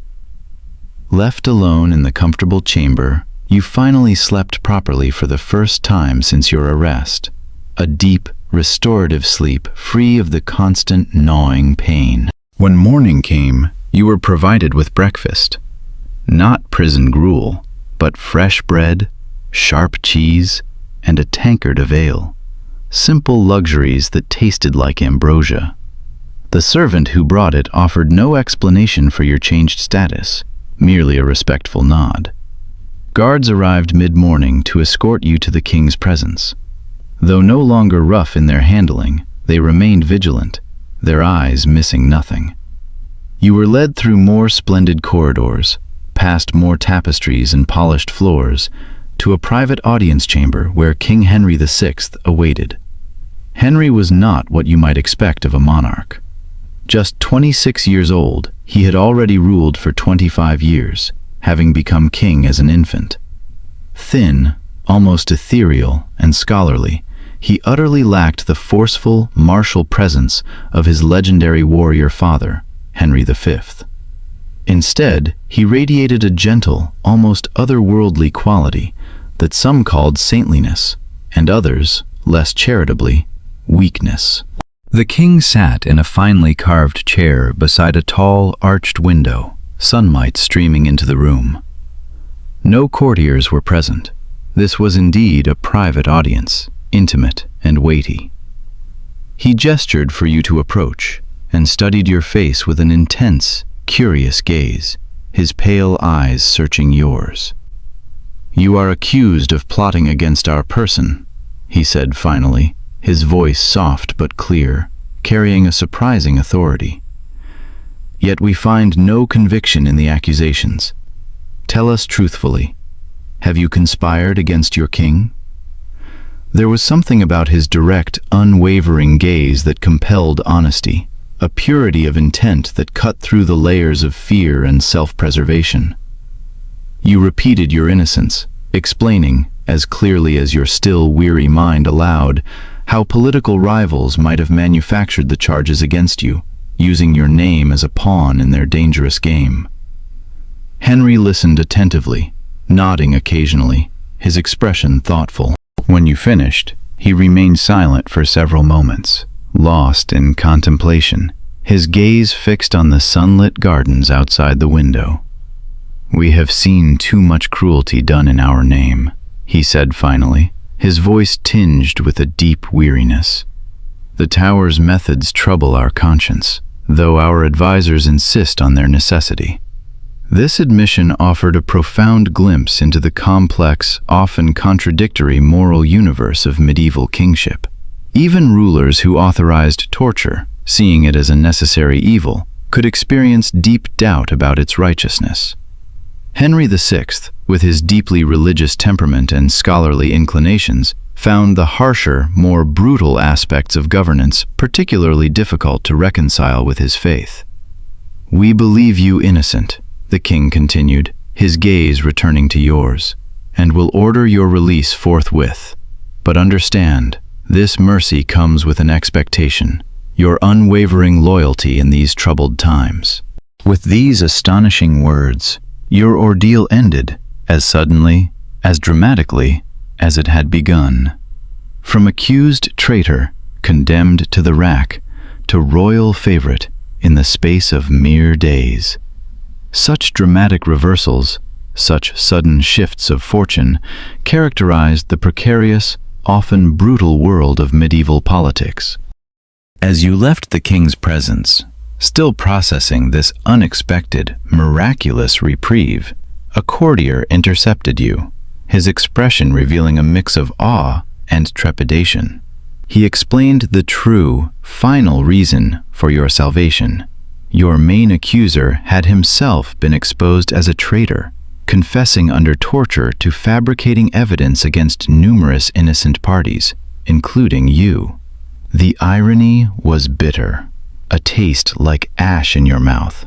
The very same torture system that had nearly destroyed you, that had pushed you to the brink of unendurable suffering, had ultimately saved you, but only after subjecting you to undeserved agony. And somewhere, deep within the tower's grim walls, other innocent people, perhaps similarly framed, continued to endure the horrors you had so narrowly escaped. This grim pattern, you realized, repeated itself throughout medieval history. Torture produced both false confessions and occasional, brutal truths, in proportions impossible to determine. The system perpetuated itself through this very ambiguity. Each genuine conspiracy uncovered, justified, in the eyes of its proponents, countless unjust accusations. Your release came with the full restoration of your property and position. Within days, you were back in London society, moving through its bustling streets and grand halls, as if nothing had happened, as if the tower had never existed. But everything had changed. Your body bore the lingering marks of the tower's attentions, a persistent ache in your reset shoulders, the faint scarring of ropes and irons. More significantly, your mind carried memories, indelible and raw, that separated you permanently from those who had never experienced the chamber's horrors. This psychological distance, this unbridgeable gulf between those who have endured systematic torture and those who haven't, persists across centuries. From medieval chambers to modern sites of detention, the experience of systematic pain creates a kind of knowledge that cannot be shared through words alone, a profound, transformative scar on the soul. Some survivors of medieval torture, you knew, turned to religion for solace, seeking comfort in faith. Others, consumed by righteous fury, sought revenge against their tormentors. Many simply tried to forget, to erase the horrors from their minds, though nightmares and sudden waking terrors often made this impossible. The body might, with time, heal its wounds, but the mind, a more fragile canvas, retained every excruciating detail of the ordeal, replaying it in endless loops. You found yourself unable to pass the Tower of London without an involuntary tremor shaking your frame. The sight of any uniform resembling those worn by the yeoman warders, the beefeaters, caused your heart to race, a primal surge of fear. Certain sounds, the clank of metal, the creak of wood under strain, the distant groan of a heavy door, triggered vivid, terrifying flashbacks to the chamber, pulling you back into the agony. What you were experiencing, this persistent reliving of trauma, this haunting of the mind, would not be formally recognized or treated for centuries.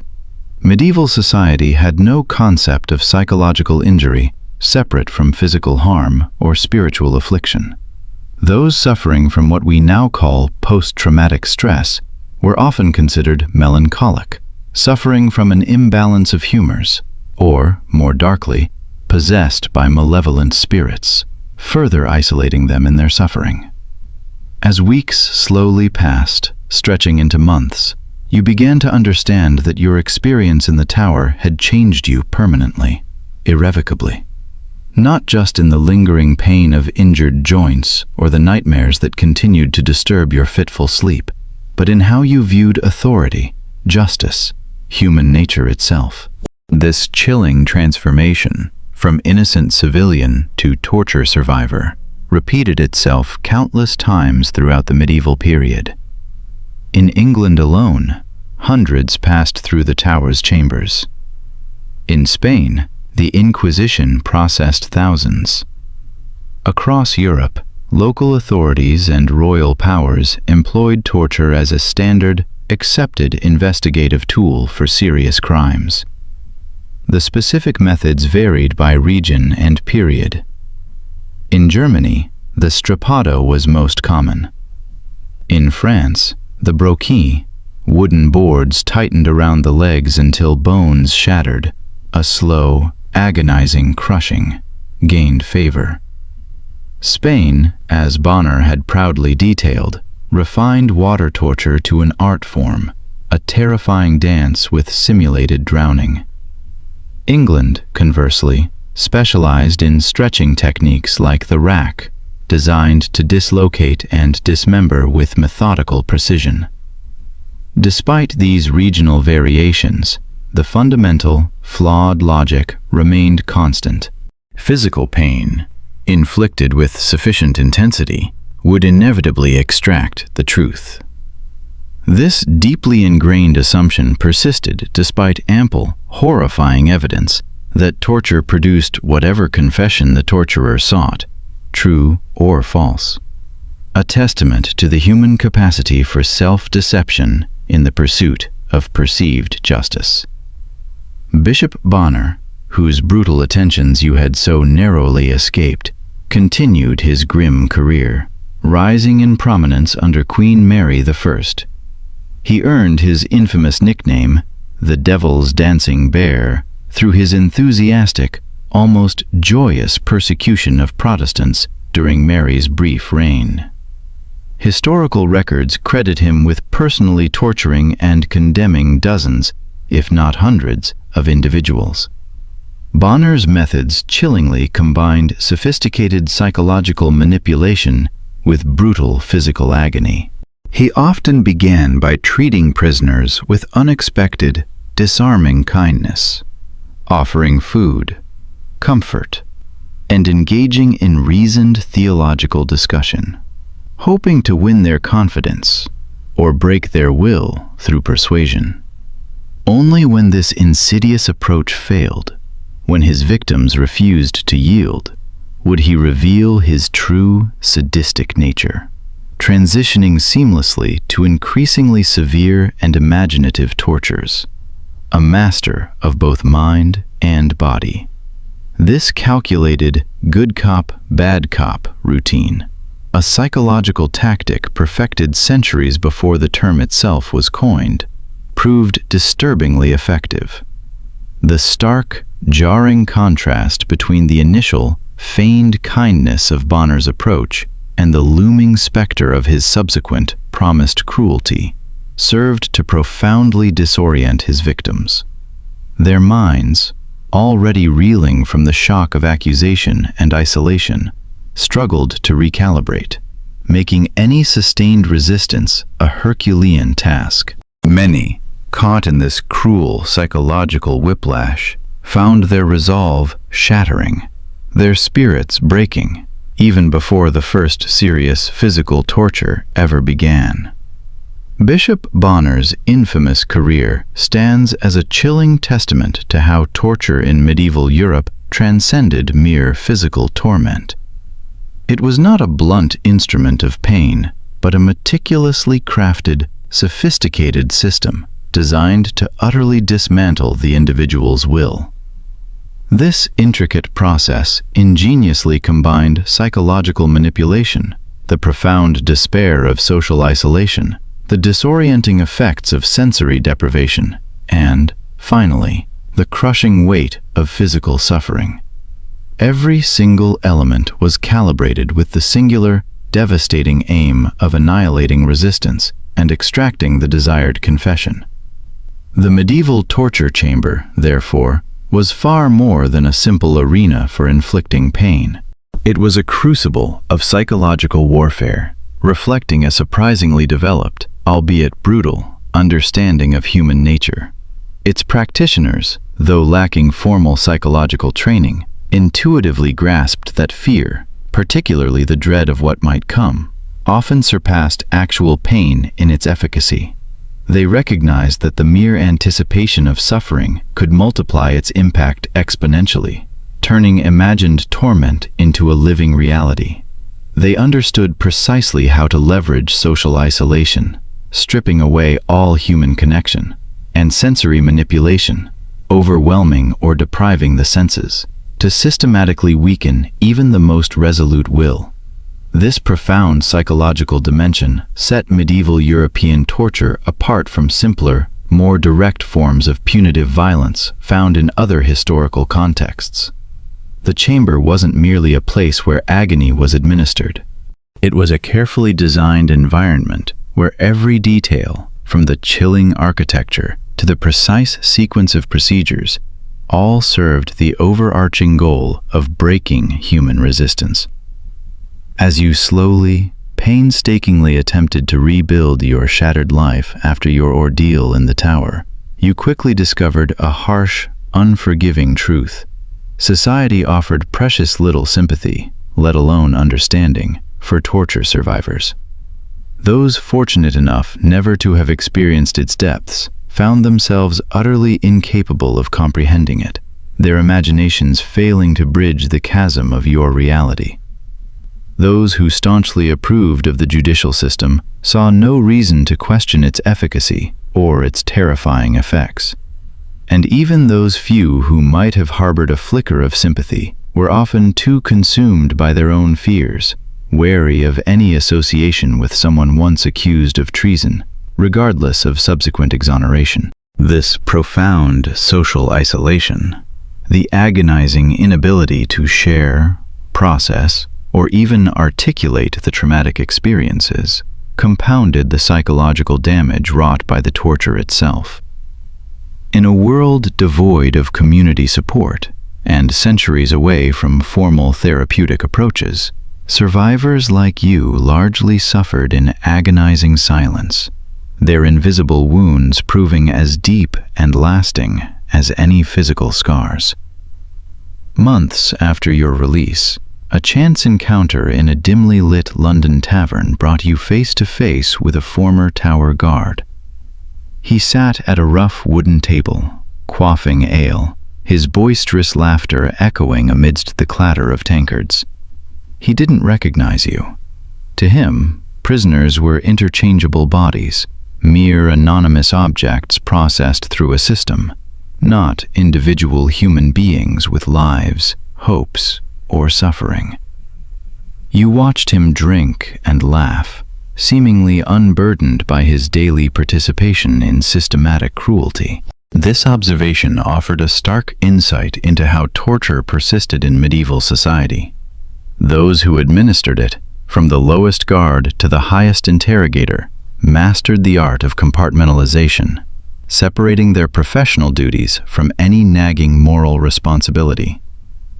Few torturers, you realized, truly considered themselves evil. Most viewed their grim work as a necessary, if unpleasant, service to crown and country, a vital cog in the machinery of order. The indelible experience of narrowly escaping Bishop Bonner's attentions followed you like a shadow throughout your life. For years, recurring dreams of the iron chair, heated to a terrifying glowing incandescence, would drag you back into the suffocating darkness of the chamber. The metallic tang of hot iron, even the faintest whiff, triggered an immediate, visceral panic. Certain rooms, particularly those with low stone ceilings, became psychological prisons, utterly impossible to enter. These profound reactions, which modern understanding now categorizes as symptoms of severe trauma, had no name, no recognized classification in medieval England. They were simply the expected, albeit unspoken, aftermath of the tower's attentions. The invisible, lifelong price paid by those few who survived its brutal chambers. Your own harrowing story, from false accusation through the systematic application of torture to an unexpected, merciful reprieve, encapsulated elements common to countless others who experienced medieval justice. The sheer arbitrariness of the accusations, the brutal physical suffering, the insidious psychological manipulation, and the permanent, haunting aftermath composed a chilling pattern repeated throughout the period. What fundamentally separated medieval torture from modern understandings wasn't primarily the methods employed. Indeed, many techniques, in various guises, survive to this day. Rather, it was the pervasive social acceptance that surrounded them. Torture wasn't a hidden shame or a denied secret.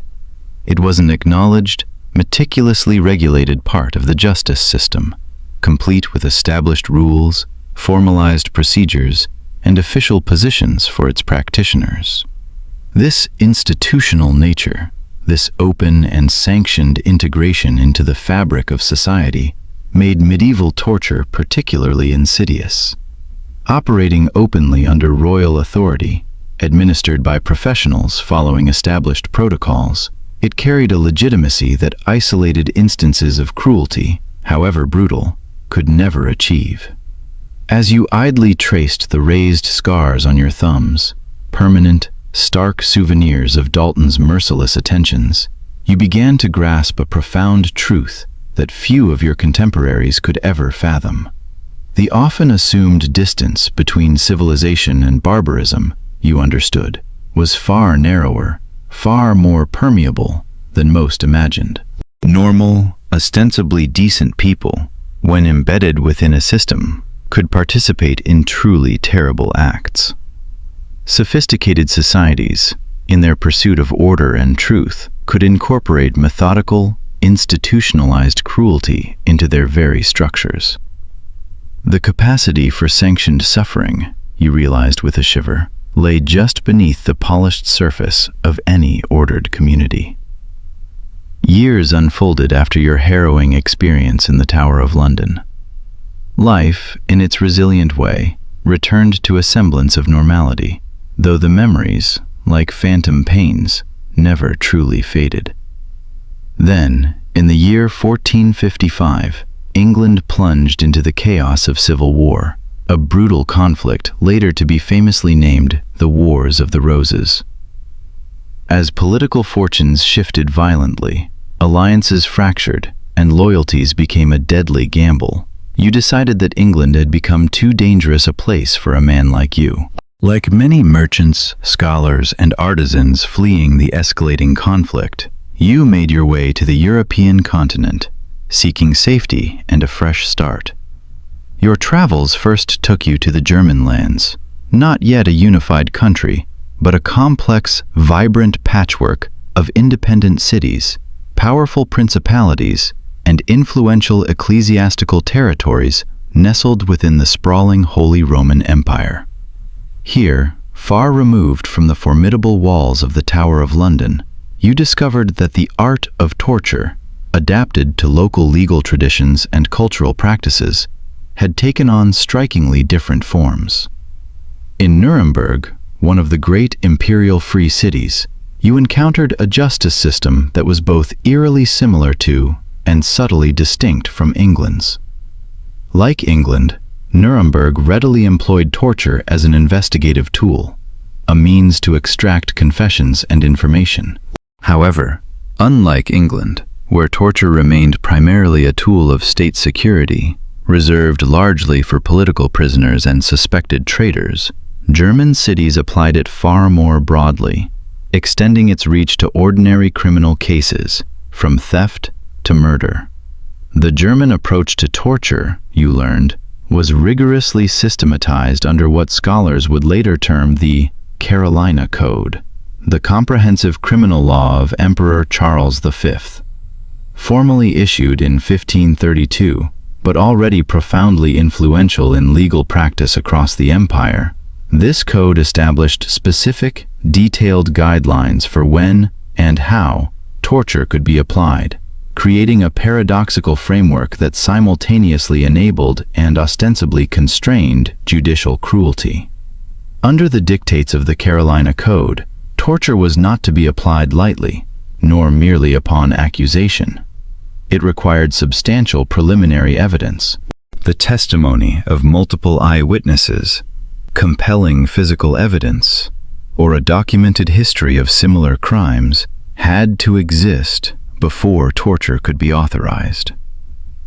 These stringent requirements, though often honored in the breach, circumvented or weakly enforced in practice, represented a theoretical attempt to limit arbitrary application and provide a semblance of due process.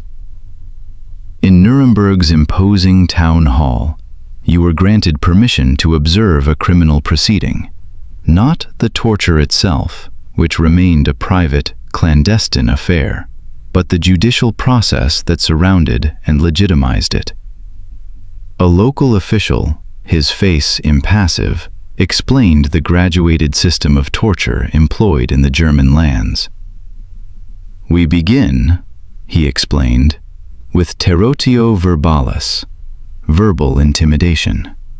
The accused is described in vivid, often harrowing detail what precisely awaits them if they refuse to confess."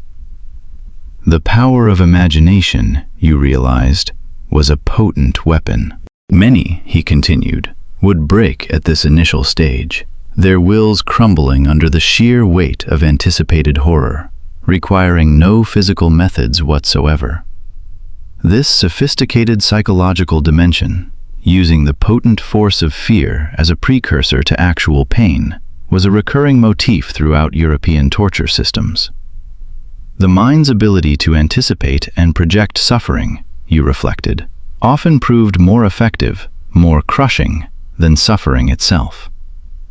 "If verbal intimidation fails," the official continued, his voice devoid of emotion, "we proceed to terrotio realis, the showing of the instruments of torture and a demonstration of their use.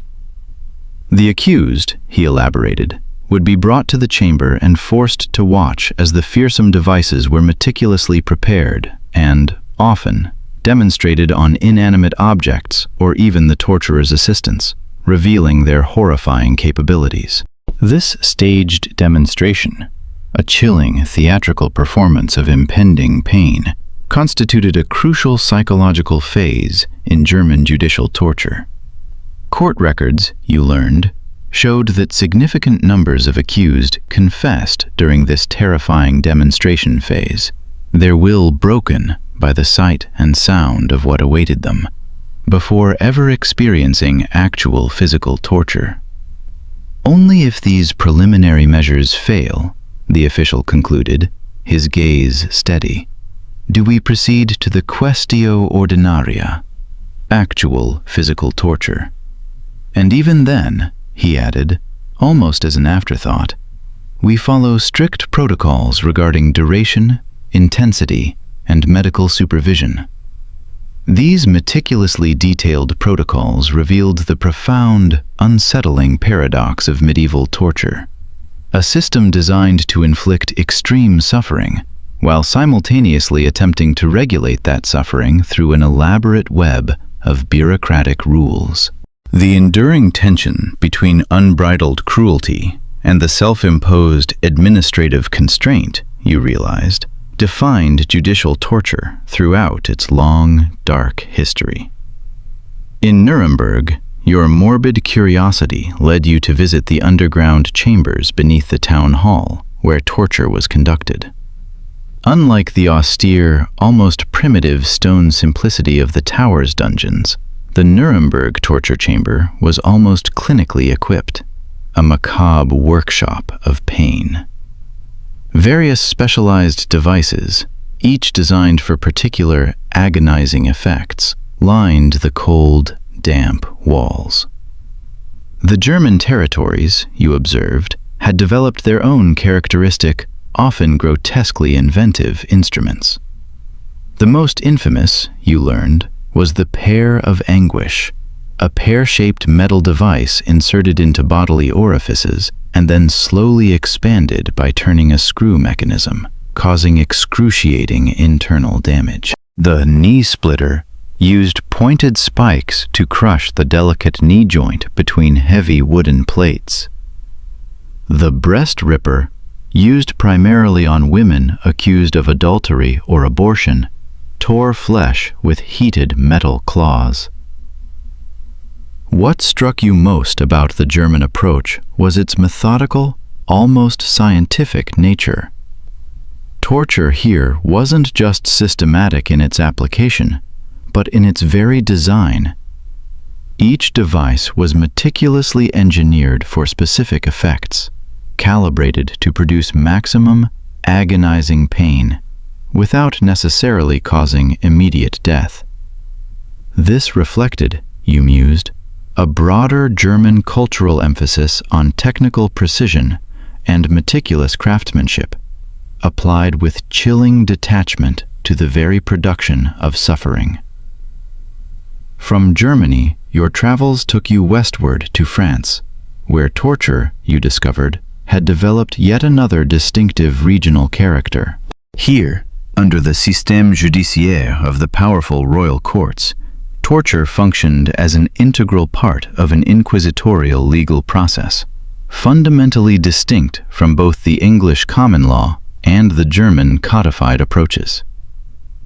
In Paris, the bustling heart of the French kingdom, you learned about the bras de caen, wooden boards placed around the legs and progressively tightened with cords until the bones within began to shatter with sickening cracks. You heard whispered tales of the estrapade, the French version of the strappado, with its own national refinements, including heavy weights attached to the victim's feet and periodic dousings with ice-cold water to maintain consciousness during extended, agonizing sessions. The French, you observed, had systematized torture differently than their German neighbors. Where German practice emphasized a graduated intensity, moving through escalating levels of pain, French procedures focused instead on duration and repetition. Extended questioning conducted over multiple sessions, with carefully limited physical pain administered in each, characterized the French approach.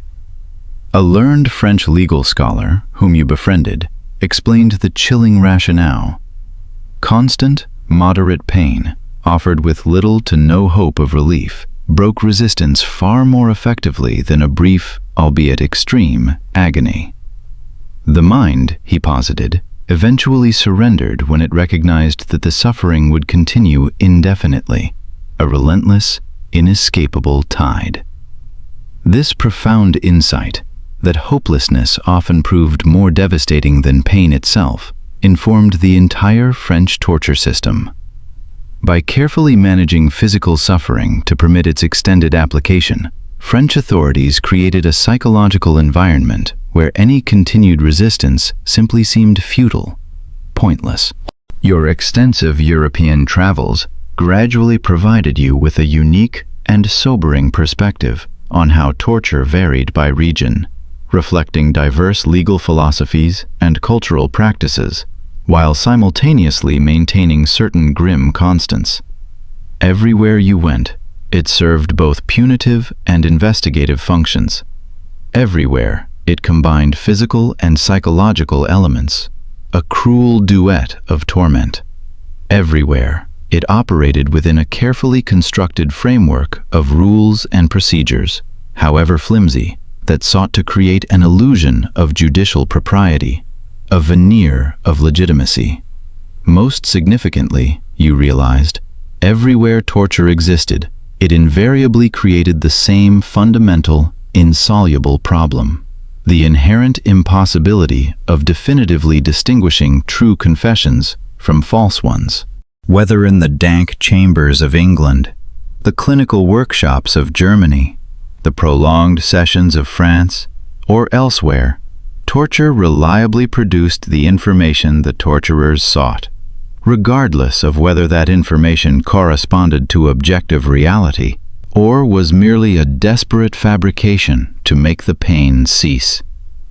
This inherent, undeniable unreliability raised an important, unsettling question. If torture so frequently produced false confessions, why then did medieval European societies continue to employ it with such unwavering conviction? The answer, you came to understand, revealed much about medieval conceptions of truth, the human body, and the very nature of pain. Medieval legal theory, steeped in religious thought, often held a peculiar belief that physical suffering possessed a special, almost sacred relationship to truth. Pain, it was believed, could strip away deception, burn away lies, reaching a person's authentic, unvarnished core. This belief stemmed partly from prevailing religious concepts, particularly the idea that suffering purified the soul and cleansed it of sin, and partly from the practical, undeniable observation of how people under sufficient torture eventually said whatever would make the agonizing pain stop, regardless of its veracity. This potent theological dimension of torture appeared most clearly in the chilling practices of the Spanish Inquisition, which you learned about through the hushed, often terrified accounts of other travelers. Established in 1478, the Inquisition employed torture not merely as a means of information extraction, but fundamentally as a pathway to purification, a terrifying act of spiritual cleansing. Pain, in this theological framework, became a macabre pathway to redemption, with confession representing not just an admission of guilt for heresy, but the crucial first step toward spiritual salvation. What made the Inquisition particularly effective, you discerned, wasn't necessarily a greater cruelty in its methods.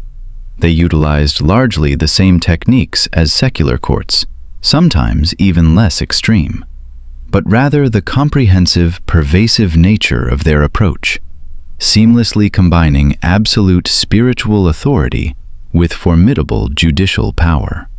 They leveraged both the immediate, brutal fear for one's physical body and the profound existential fear for one's immortal soul. An Italian merchant, a man with haunted eyes who had survived inquisitorial questioning, described their insidious psychological tactics. "They speak first of God's infinite mercy," he recounted, his voice barely a whisper. "Then of your heinous crimes against him. They offer spiritual counsel, solace, before, with a chilling shift, showing you the instruments of pain." This insidious mingling of pastoral care and stark physical threat, he explained, utterly confused the mind, blurring the lines of reality until one no longer knew if they sought to save your soul or meticulously destroy your body. This sophisticated integration of spiritual and physical coercion represented the Inquisition's dark innovation. By positioning torture as potentially redemptive suffering, a divine crucible, they cunningly transformed resistance from heroic endurance into spiritual obstinacy, a grave sin compounding the original heresy, ensuring few could withstand their relentless pressure. Beyond these fascinating, albeit horrifying, regional variations, your European travels unveiled something far more fundamental about medieval torture. Its social function, you realized, extended far beyond the confines of individual cases. The public knowledge of torture's very existence, even without witnessing it directly, cast a long, chilling shadow across society, creating a pervasive climate of compliance and self-regulation. In medieval society, most people never experienced the terror of the torture chamber firsthand, yet everyone knew it existed. They heard hushed descriptions, saw the telltale scars on the bodies of those who survived, witnessed the public punishments that invariably followed confessions, whether true or coerced. This constant awareness alone profoundly shaped behavior, actively discouraging any actions, words, or even thoughts that might draw official attention and lead to an accusation. A French historian, whom you consulted, eloquently explained this chilling dynamic. The chamber's power, he asserted, extends far beyond its physical walls. People monitor their own words and actions, their very thoughts, knowing what awaits those who draw official attention. The torture chamber disciplines society without ever needing to torture everyone.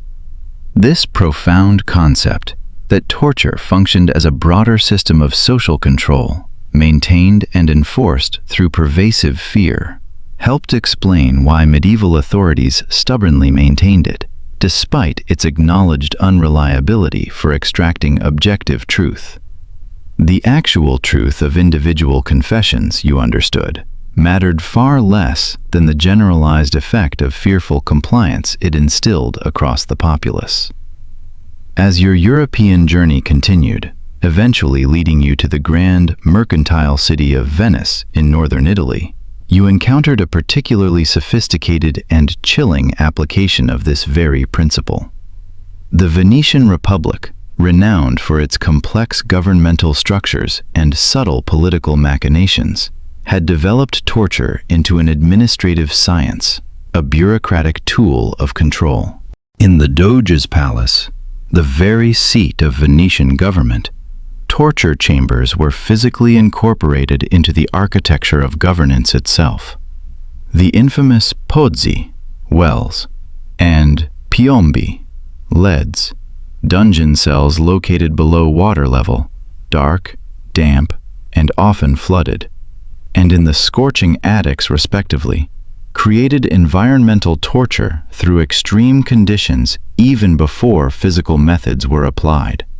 A Venetian official, explaining their approach with disturbing candor, offered a chilling insight. Most never require the actual instruments, he stated matter-of-factly. The pozzi alone, with their pervasive darkness and damp, confuse and break the mind. The piombi, where the summer heat becomes unbearable and the air thick, exhaust all resistance. By the time questioning begins, most are already prepared to speak without any further persuasion. This environment-based approach, using the very architecture of incarceration as a torture device, represented a refinement beyond direct physical methods. By creating conditions that progressively deteriorated mental state and physical health over time, Venetian authorities achieved compliance without the messiness of extreme bodily damage. Throughout your wide-ranging European travels, certain grim constants consistently emerged, despite the manifold regional variations. Torture chambers were almost invariably located underground, utilizing the profound psychological impact of descent, darkness, and isolation. They operated in deepest secrecy, a hidden world, even though their very existence was publicly acknowledged and feared. They employed a chilling array of both specialized instruments, ingeniously designed for maximum suffering, and ordinary objects, repurposed with sinister intent for causing unimaginable pain. Most importantly, you observed, everywhere torture existed, it created the same profound moral compromises in those who administered it. In taverns across Europe, you observed executioners, interrogators, and their assistants, men whose daily work involved inflicting extreme suffering on others. Some drank heavily, seeking oblivion in the bottom of a tankard. Others developed a dark, gallows humor about their macabre profession, a coping mechanism for the unspeakable. Many lived lives of quiet social isolation, their necessary but undeniably tainted role keeping them at society's margins. A retired German executioner, his tongue loosened by strong wine, confided in you one evening. "We are society's necessary sin," he slurred, his eyes haunted. They need what we do, but they pretend not to see us doing it.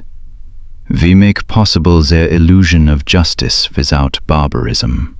This profound moral contradiction, the existence of formalized, institutionalized cruelty within supposedly civilized societies, represented the central paradox of medieval torture. By delegating the dirty work of cruelty to specialized practitioners operating under official authority, medieval communities maintained a comforting collective deniability while still reaping the benefits of torture's effects: confessions, control, and fear. After years abroad, circumstances at last allowed your return to England. The Wars of the Roses had finally concluded, and the mighty Tudor dynasty had ascended the throne. You found London transformed in some ways, with new buildings rising and a different atmosphere, but eerily unchanged in others. The Tower still stood, an immutable sentinel, its torture chamber still operational, though now serving Tudor rather than Lancastrian interests. Your own experience there felt simultaneously immediate and distantly historical. A wound that had scarred over, yet still ached with a deep, persistent throb when pressed by memory. You instinctively avoided any paths that would take you within sight of the tower's formidable walls. You slept with a candle lit, its small flame a flickering ward against the persistent nightmares of darkened stone chambers and the suffocating terror they invoked. This lifelong aftermath, this permanent psychological imprint of the torture chamber, represented torture's most enduring, most devastating effect. Beyond any information extracted or confessions secured, torture forever altered those who experienced it, fundamentally reshaping their inner landscape. The body might heal, the scars fade, but the mind retained a special, terrible knowledge of human vulnerability, a profound understanding that could never be unlearned. A physician, one who treated former prisoners and was unusually perceptive for his time, explained this phenomenon. The chamber, he observed, changes how they inhabit their bodies. Ordinary sensations, the cold touch of stone, the constricting feel of tight clothing, the enveloping darkness, trigger vivid, overwhelming memories of helplessness. The world itself becomes potentially threatening in ways others cannot possibly understand. This haunting description aligned perfectly with your own experience. Certain seemingly innocuous sensations, the creak of a wooden chair, the damp, earthy smell of old stone, the metallic clank of iron on metal, could instantly transport you back to the tower, triggering a cascade of physical reactions: a pounding heart, a rush of cold sweat, a primal surge of fear and helplessness. These reactions had diminished with the passage of time, mercifully, but they had never disappeared completely. Your European travels had revealed a universal truth. Torture, while varying significantly in its specific methods and instruments, consistently created strikingly similar effects everywhere. Whether in the dank English dungeons, the clinical German workshops, the protracted French sessions, or the spiritually coercive chambers of Spain or Italy, the fundamental experience combined physical pain, insidious psychological manipulation, and profound social isolation to systematically break the individual will. This underlying, consistent similarity across diverse cultures suggested something deeply disturbing about human nature and social organization itself: that despite cultural differences and moral pretensions, societies consistently developed systematic cruelty when it effectively served power. The particulars might vary from region to region, but the fundamental dynamics of control and suffering remained chillingly constant across borders and cultures. As you settled into the final chapter of your life in Tudor England, surrounded by the echoes of a changing world, you occasionally heard stories of the Tower's continued, relentless use. Under the tyrannical reign of Henry VIII, political and religious prisoners, figures like Anne Askew, John Frith, and the venerable Sir Thomas More, faced the very same chambers you had experienced decades earlier. Names that would, in time, enter history as the Tudor religious controversies claimed their tragic victims. These stark continuities across time, the persistent, unwavering use of torture despite profound changes in regime, religion, and social conditions, powerfully revealed its deeply institutional nature. Torture persisted, you realized, not primarily because of the individual cruelty of its practitioners, but because it served powerful, structural purposes within overarching systems of power and control. This profound insight, that cruelty could be systemic, deeply embedded in the apparatus of the state, rather than merely personal or individual, represented perhaps the most important understanding gained from your long, arduous journey through Europe's torture chambers. The true horror, you understood, lay not just in specific instruments or techniques, however barbaric, but in the bureaucratic normalization of suffering, the cold, detached transformation of pain into routine procedure. In your final years, in the quiet evenings by the hearth, you occasionally shared fragments of your story with a few trusted friends.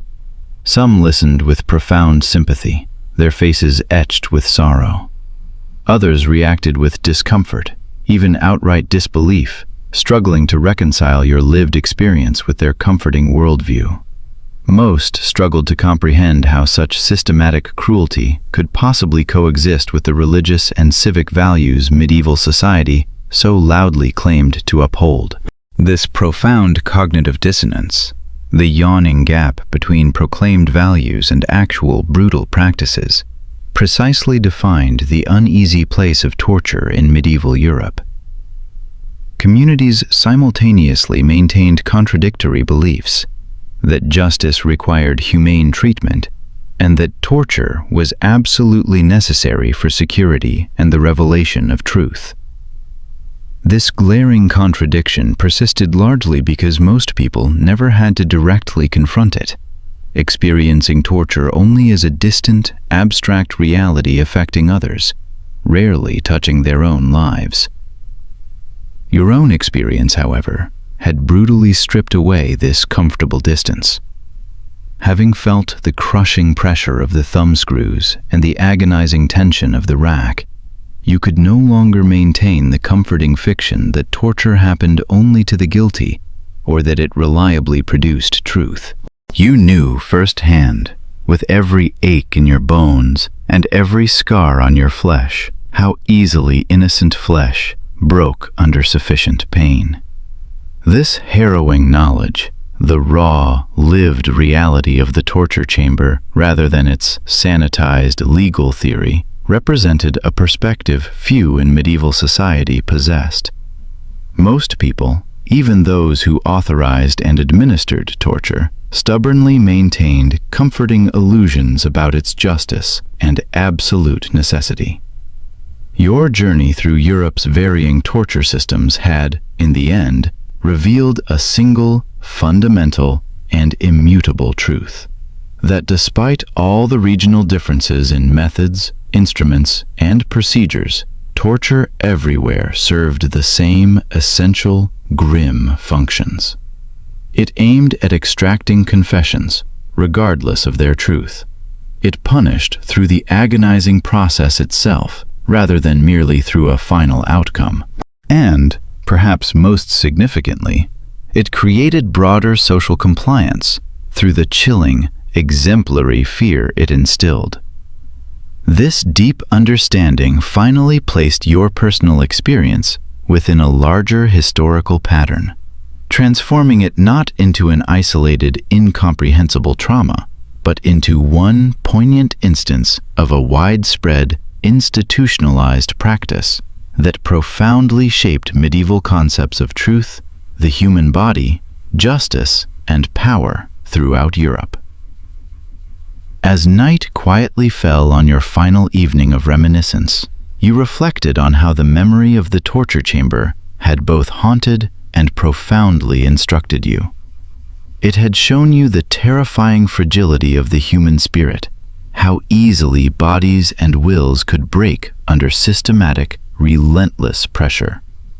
It had revealed the intricate mechanics of institutional cruelty, how suffering became routinized, almost mundane, through bureaucratic procedures and delegated roles. Most importantly, it had demonstrated with chilling clarity how even supposedly civilized societies could accommodate practices that flagrantly contradicted their stated values, often through the psychological mechanisms of compartmentalization and distancing. These hard-won insights, gained at an unspeakable personal cost, constituted a form of knowledge utterly unavailable to those who had never entered the chamber's grim embrace. They explained, with devastating clarity, why you, or anyone, wouldn't last a day in a medieval torture chamber. Not because of any inherent physical weakness, but precisely because no one could. The system was meticulously designed to overcome all human endurance through the calculated, precise application of both physical agony and psychological pressure. The true horror of medieval torture, you concluded, lay not in the extremity of any single method, but in the systematic, relentless application of psychology, crude technology, and social authority to utterly break human resistance. Against this combined, overwhelming force, individual will, no matter how strong, ultimately proved tragically insufficient. As your life gently drew to its natural close in Tudor England, you had witnessed the slow, inexorable transition from medieval to early modern society. Having survived the Tower's chambers and traveled throughout Europe's varying, terrifying systems of judicial torture, you possessed a perspective few others shared, a lived, visceral understanding of how physical suffering became institutionalized, embedded within the very systems designed to dispense justice. Now, in your final days, you found yourself reflecting on the profound, often unbearable meaning of this dark knowledge. Your young grandchildren often sat at your bedside, their bright eyes eager for stories of your merchant adventures across the vast, fascinating lands of Europe. But there were some stories, you knew, that you would never share with them. The harrowing memories of the Tower's dank dungeons, the searing sight of Bonner's heated implements, the guttural sounds that echoed still in the deepest recesses of your dreams. These were not for innocent ears. Grandfather, your eldest grandchild, a bright girl with earnest eyes, asked one evening, her voice soft, "Is it true that criminals are tortured in the Tower? My friend said his father told him terrible things happen there." The innocent question, so direct, caught you off guard, stirring a tempest within. How, you wondered, could you possibly explain such profound darkness to a child? Yet you recognized the immense importance of truth, even an uncomfortable truth, in helping them understand the complex, often cruel world they would someday inherit. "Yes," you answered carefully, your voice a little strained. "But it's important to understand why such things exist, not just that they do." And so began your final, most crucial lesson. An explanation not just of torture's grim mechanics, but of its complex meaning within society. You shared with them, in terms gentle enough for young ears, what your harrowing experience had taught you about how civilized societies, through layers of rationalization, could accommodate practices that seemed to flagrantly contradict their most cherished values. The Tower's chambers, you explained, tell us something important about how people think about truth and pain. For centuries, people believed that extreme suffering could somehow reveal hidden truths, that the body, under sufficient duress, would be forced to surrender secrets the mind desperately tried to keep. Your grandchildren listened with solemn, wide-eyed attention as you continued. This belief, you said, your voice filled with the weight of experience, persists despite overwhelming evidence to the contrary, that people in enough pain will simply say whatever stops that pain, true or not. This contradiction reveals how desperately societies, even today, want simple, definitive methods for determining truth, even when such methods utterly fail. This profound insight that torture persists not because it reliably works, but because societies so desperately want it to work, represented one of the most important and saddest understandings gained from your life's extraordinary, painful experience. The torture chamber, you realized, existed as much as a symbolic space as a physical one, a place where the comforting fiction of accessible truth was stubbornly maintained through institutionalized suffering.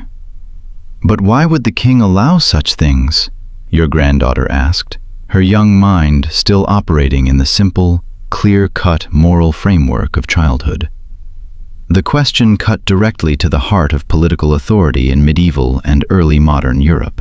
How, you pondered, could you possibly explain to a child that authority often required violence, or at least the pervasive threat of it, to maintain itself?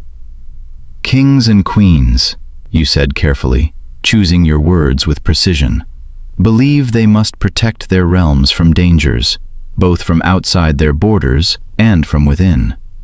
The tower's chambers, you concluded, represent one of the terrible ways they try to uncover those dangers.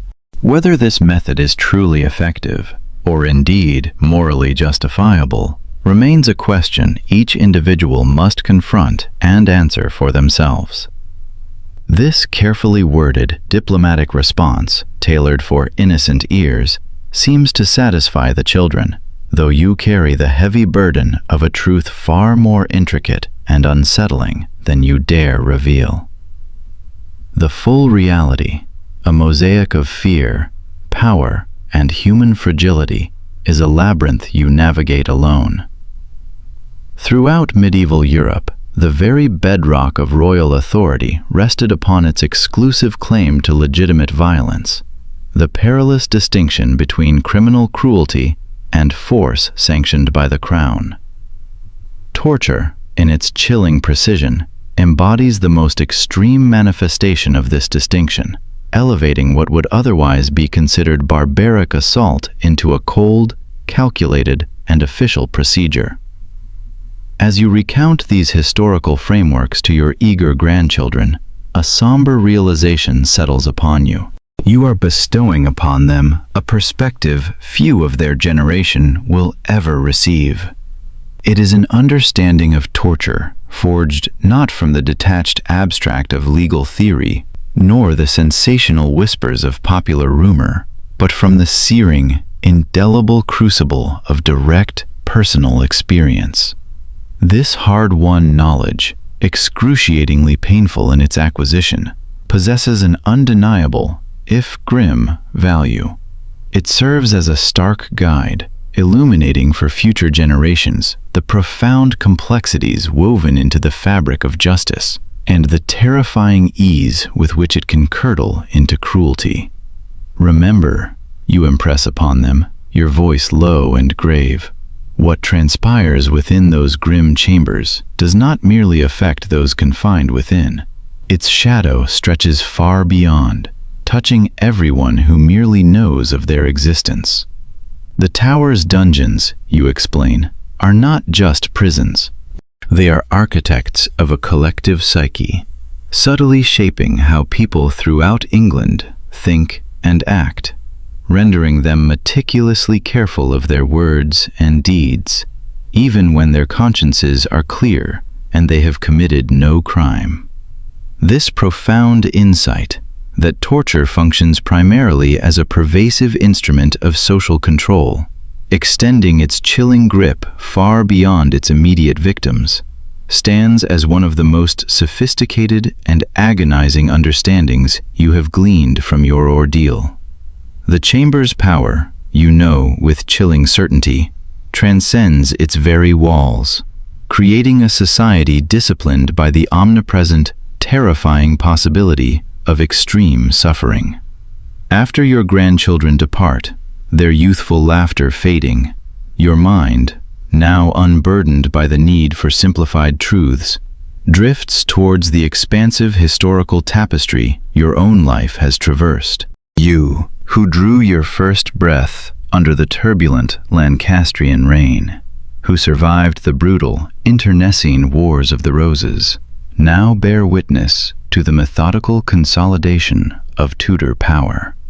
Across these tumultuous decades, you have observed, with a grim fascination, how torture, ever adaptable, has morphed to suit changing political circumstances, yet its essential, terrifying functions have remained constant. Under the iron will of Henry VIII, the Tower's chambers have been repurposed, finding new, horrifying utility, not merely in safeguarding political security, but in the brutal machinery of religious persecution.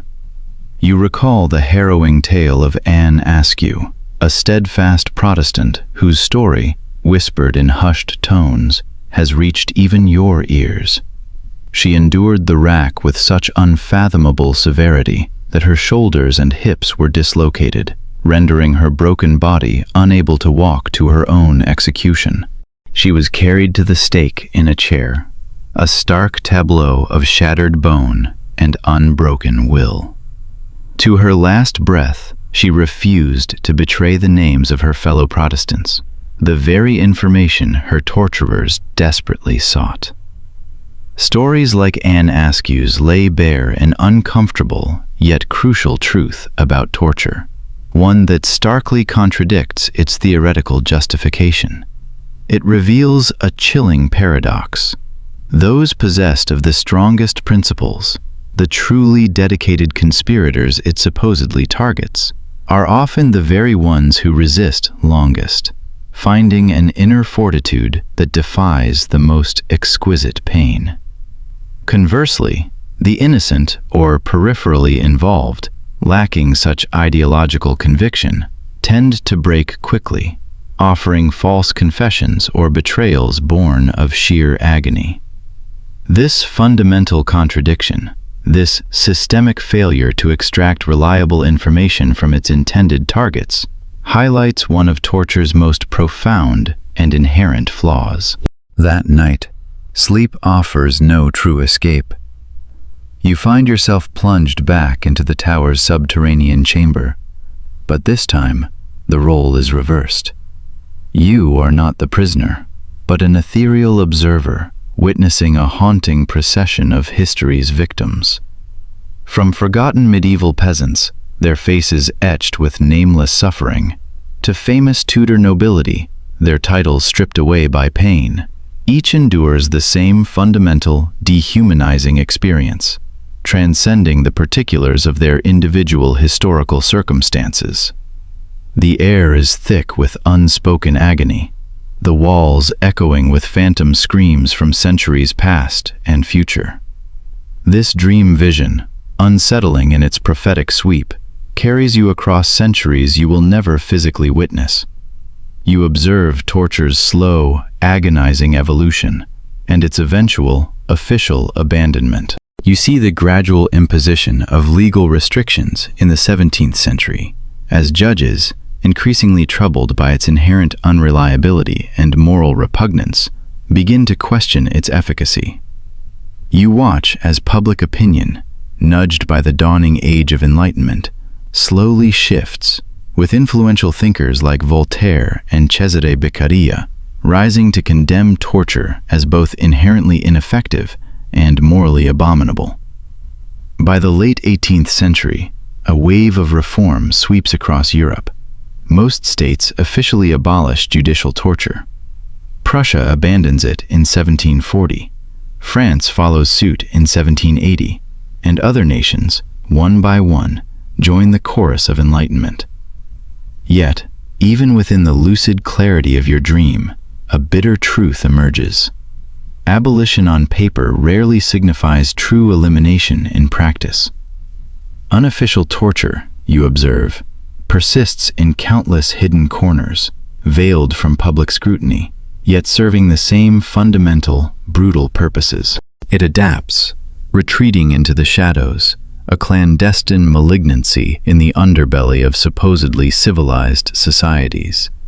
The vision carries you further still, hurtling through time to archaeological discoveries made centuries after your own demise. You watch, disembodied, as modern researchers meticulously uncover the physical evidence of medieval torture chambers. They find the heavily corroded iron fittings where racks were anchored, the ingenious drainage channels designed for water torture, the gruesome hook points for strappado ropes, and the remnants of interrogation chairs. These material remains, tangible connections between past and future, confirm with grim authority what written records sometimes deliberately obscure or euphemize. In Oxford, archaeologists unearth a medieval prison cell with specialized restraint mechanisms, intricately designed to maximize discomfort and control. In the deep, dry dungeons of German castles, they discover implements remarkably preserved: iron garrots, thumbscrews, and spiked collars, testaments to a dark craft. In the administrative buildings of Spain, they excavate the very chambers where the Holy Inquisition conducted its terrifying questionings.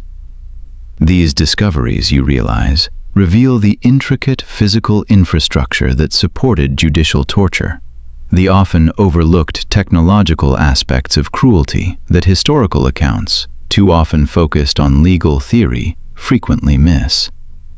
In your vision, modern scientists, armed with knowledge unavailable in your time, study the physical effects of historical torture methods.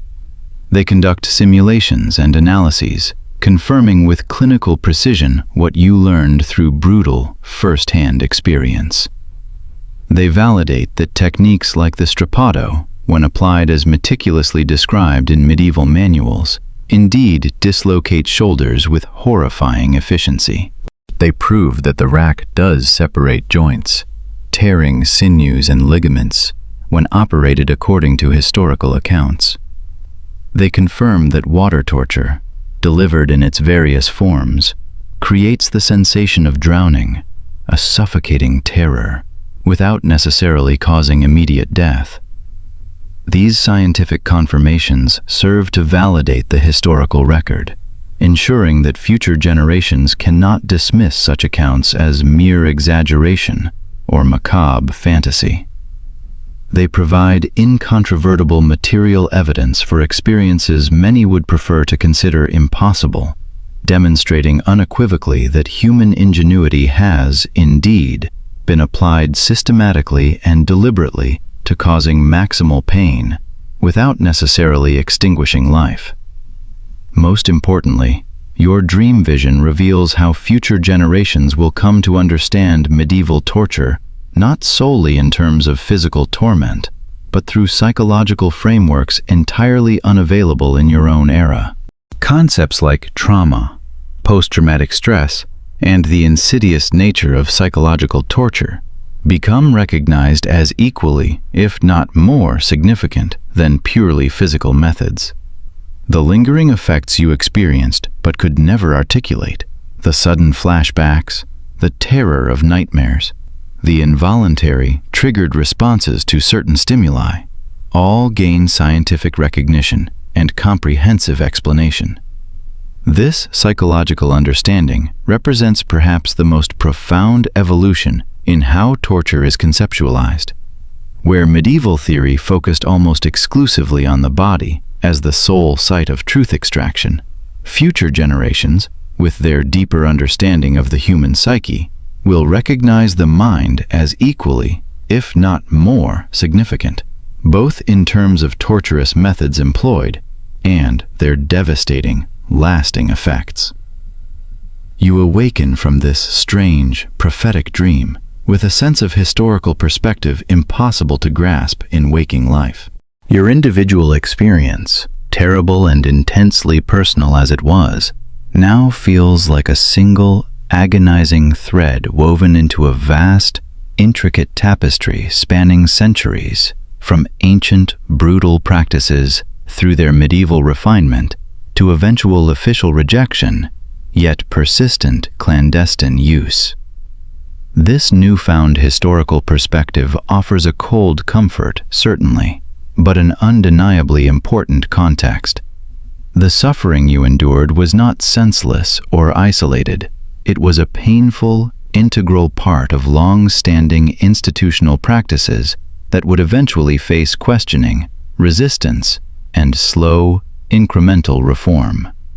This understanding does not and cannot minimize individual pain, but it places it within broader, discernible patterns of human cruelty and the slow, arduous march of social evolution.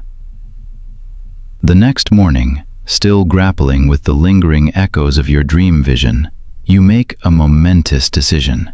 You will record your experiences and reflections, not for immediate publication, for who would dare publish such truths in these times, but for future generations who might benefit from such a rare, first-hand testimony. You realize, too, with a subtle irony, that the increasing affordability of paper under the Tudors now makes this endeavor possible for a man of your means. You dip your quill into the inkpot, its tip poised to transcribe the depths of your soul, and begin writing your detailed account of the tower's chambers and your subsequent chilling observations across Europe. This very act of documentation, you understand, represents a significant historical process in itself. The vast majority of torture victims throughout medieval history left no personal records of their experiences. Their suffering is known only through the terse, clinical, official documents created by the very authorities who authorized their torment.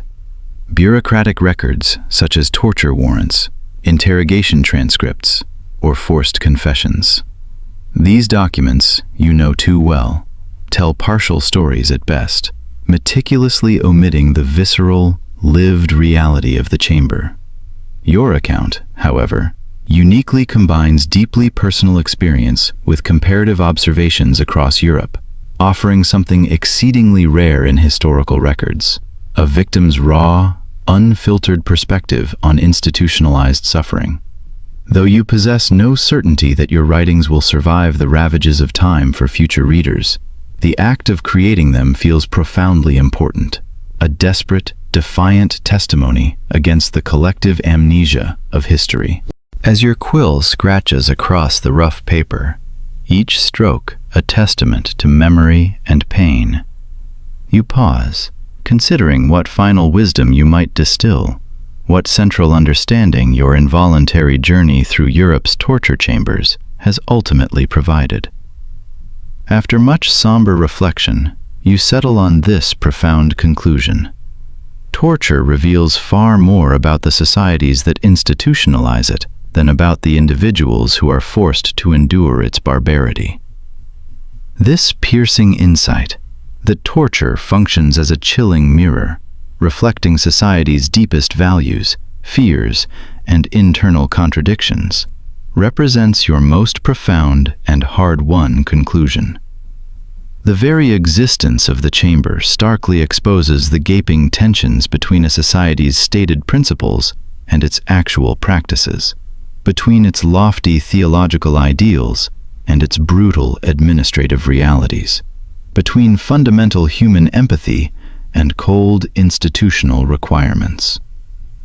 Consider medieval Christian Europe, a religion centered on a tortured savior, paradoxically condemning cruelty with one breath, while authorizing systematic suffering with the next.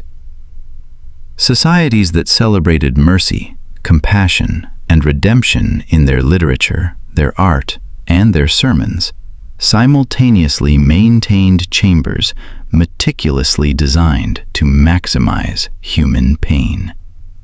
Legal systems ostensibly pursuing truth and justice employed methods that reliably produced falsehood under duress, driven by the desperate need to make the suffering cease. These glaring contradictions, you now understand, reveal medieval torture not as some historical aberration, a momentary lapse into barbarity, but as a chilling manifestation of fundamental, unresolved social tensions. Between mercy and security, between individual rights and collective protection, between the sanctity of bodily integrity and the unchecked power of the state. The chamber, then, exists precisely where these tensions converge, a physical space where abstract contradictions become terrifyingly concrete practices. Your final reflections turn to the question of why medieval torture eventually faced questioning and reform. The change, you conclude, did not primarily spring from a sudden surge of moral evolution or heightened ethical awareness, but rather from a pragmatic, often cynical reconsideration of its utility. As judicial systems gradually developed more sophisticated standards for evidence, torture's inherent unreliability, its tendency to extract false confessions, became increasingly problematic. Furthermore, as political legitimacy began to demand popular consent and a semblance of public order rather than relying solely on terror and fear, openly brutal practices like judicial torture became a liability, a stain on the crown's image rather than an asset. This shift, driven by pragmatic concerns rather than purely ethical ones, explains why torture's official abandonment never meant its complete elimination. When officially sanctioned torture became politically inconvenient, it simply retreated underground, continuing its grim work in practice while being vehemently denied in principle. This insidious pattern, official disavowal coupled with unofficial continuation, has characterized torture's evolution from the Enlightenment forward, a testament to its enduring utility for those who wield unchecked power. These insights about institutional contradictions, pragmatic rather than moral reforms, and the insidious chasm between official rhetoric and actual practices constitute the wisdom earned through your life's unwanted, brutal education within the torture chamber. They represent understanding, purchased at an incalculable personal cost, yet invaluable for those seeking to comprehend how seemingly sophisticated societies can accommodate practices that so violently contradict their own stated values and ideals. As you finish your written account, your hand aching, you carefully seal it within the heavy covers of your family Bible, a sacred vessel for a profane truth, intended for future generations. You realize that the most profound and important legacy of your experience isn't the physical suffering endured, the scars etched upon your body and soul, but the unique perspective gained. You have peered behind a curtain that most never even glimpse, witnessed the machinery of power at its most naked, its most direct, its most brutal. This unique perspective allows you to recognize similar patterns in far less extreme social practices. The myriad ways institutions everywhere, across all strata of society, employ various combinations of fear, pain, and reward, both subtle and overt, to shape human behavior and enforce compliance. The chamber, you understand, is not an aberration. It is merely the most extreme, distilled expression of control mechanisms operating throughout society in countless, more subtle, and often invisible forms. In your final days, as Tudor England continues its relentless religious and political transformations around you, a strange measure of peace settles upon you, born from this profound historical understanding. Your suffering, while intensely personal and deeply profound, now connects to broader, universal patterns stretching backward and forward through the annals of time. The chamber's fundamental logic, using pain to extract compliance and enforce obedience, exists wherever power operates without restraint, manifesting differently across diverse cultures and eras, yet always maintaining the same consistent psychological foundations. This connection between your individual experience and these universal patterns offers a meaning to what would otherwise be senseless suffering. The torture chamber, then, becomes not just a site of personal trauma, but a chilling lens for understanding power's operation throughout human society. A terrible but profoundly instructive example of authority's fundamental, often violent, relationship to physical bodies. As your life draws to its quiet close in Tudor England, you leave behind both visible and invisible legacies. The visible ones, your merchant business, your family, your possessions, will persist for a few generations perhaps, before inevitably fading into historical anonymity. But the invisible legacy, your profound understanding of systematic cruelty and institutional contradiction, remains preserved in your written account, patiently waiting for future readers who might benefit from its painful wisdom. And so, your story ends, geographically, where it began, in England, under a monarchy that still maintains the tower's formidable chambers, within a society still subtly shaped by the distant, unspoken threat they represent.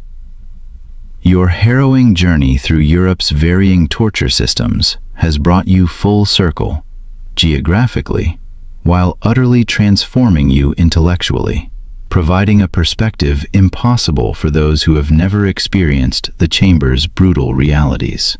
This perspective, seeing systematic cruelty not as a rare aberration, but as an institutional practice, recognizing torture's pervasive social functions far beyond individual cases, and understanding the profound divergence of official narratives from lived experience, represents your final, invaluable contribution to historical knowledge.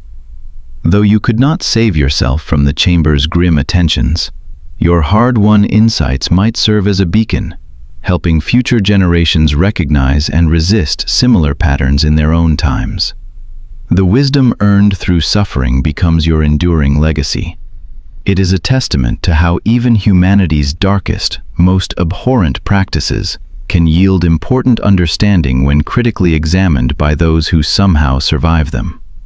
The torture chamber, terrible as it was, provided an education available nowhere else, a direct, unvarnished confrontation with power's fundamental relationship to pain, fear, and compliance. As night falls on your final evening, your thoughts, inevitably, return to that first terrifying descent into the tower's underground chambers so many years ago.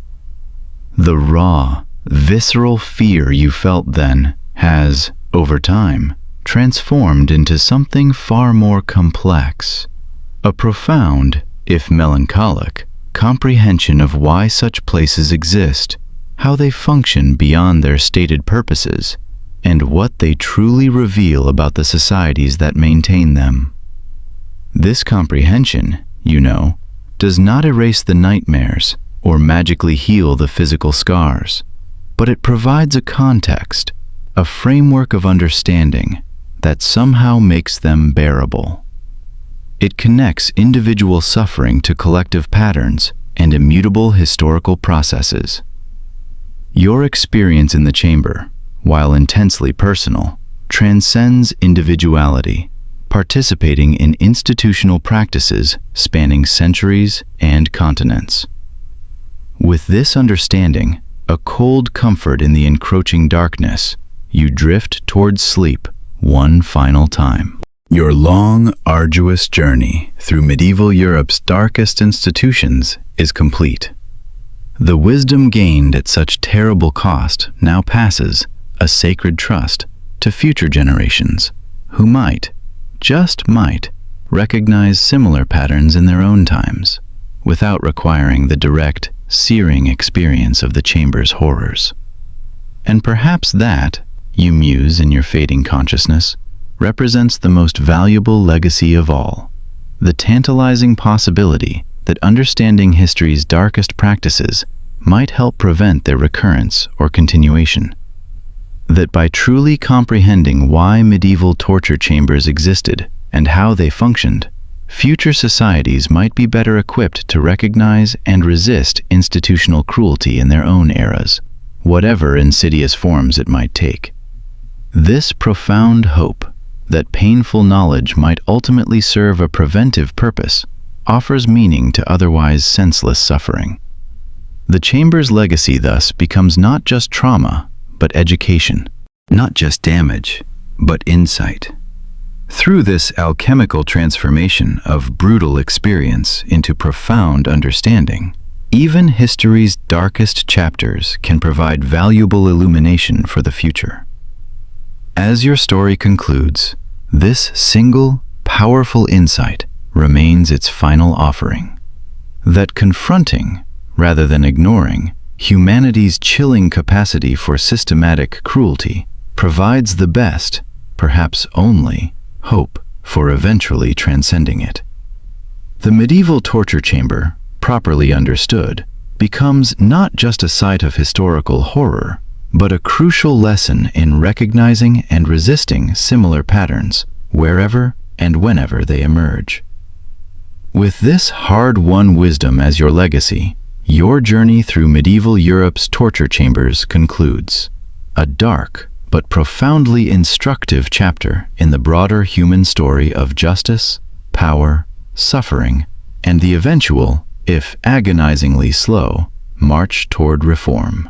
The experience, one that nobody would survive even a single day within unscathed, becomes, through the lens of historical perspective, a profound tool for understanding dynamics that persist long after the chamber's official abandonment.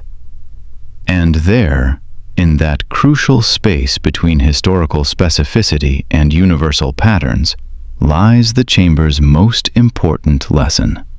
That understanding our darkest practices offers the best hope for eventually moving beyond them, toward forms of justice that can maintain security without ever requiring systematic suffering to do so. The chamber's most important lesson, then, transcends mere historical accounting. It reveals a profound, almost paradoxical truth, that the very act of meticulously dissecting and understanding the mechanisms of humanity's darkest practices, the systematic abuses, the insidious justifications for cruelty, the incremental erosion of dignity, is not merely an academic exercise. Rather, it is the fundamental prerequisite, the painful but necessary crucible for forging a viable path forward.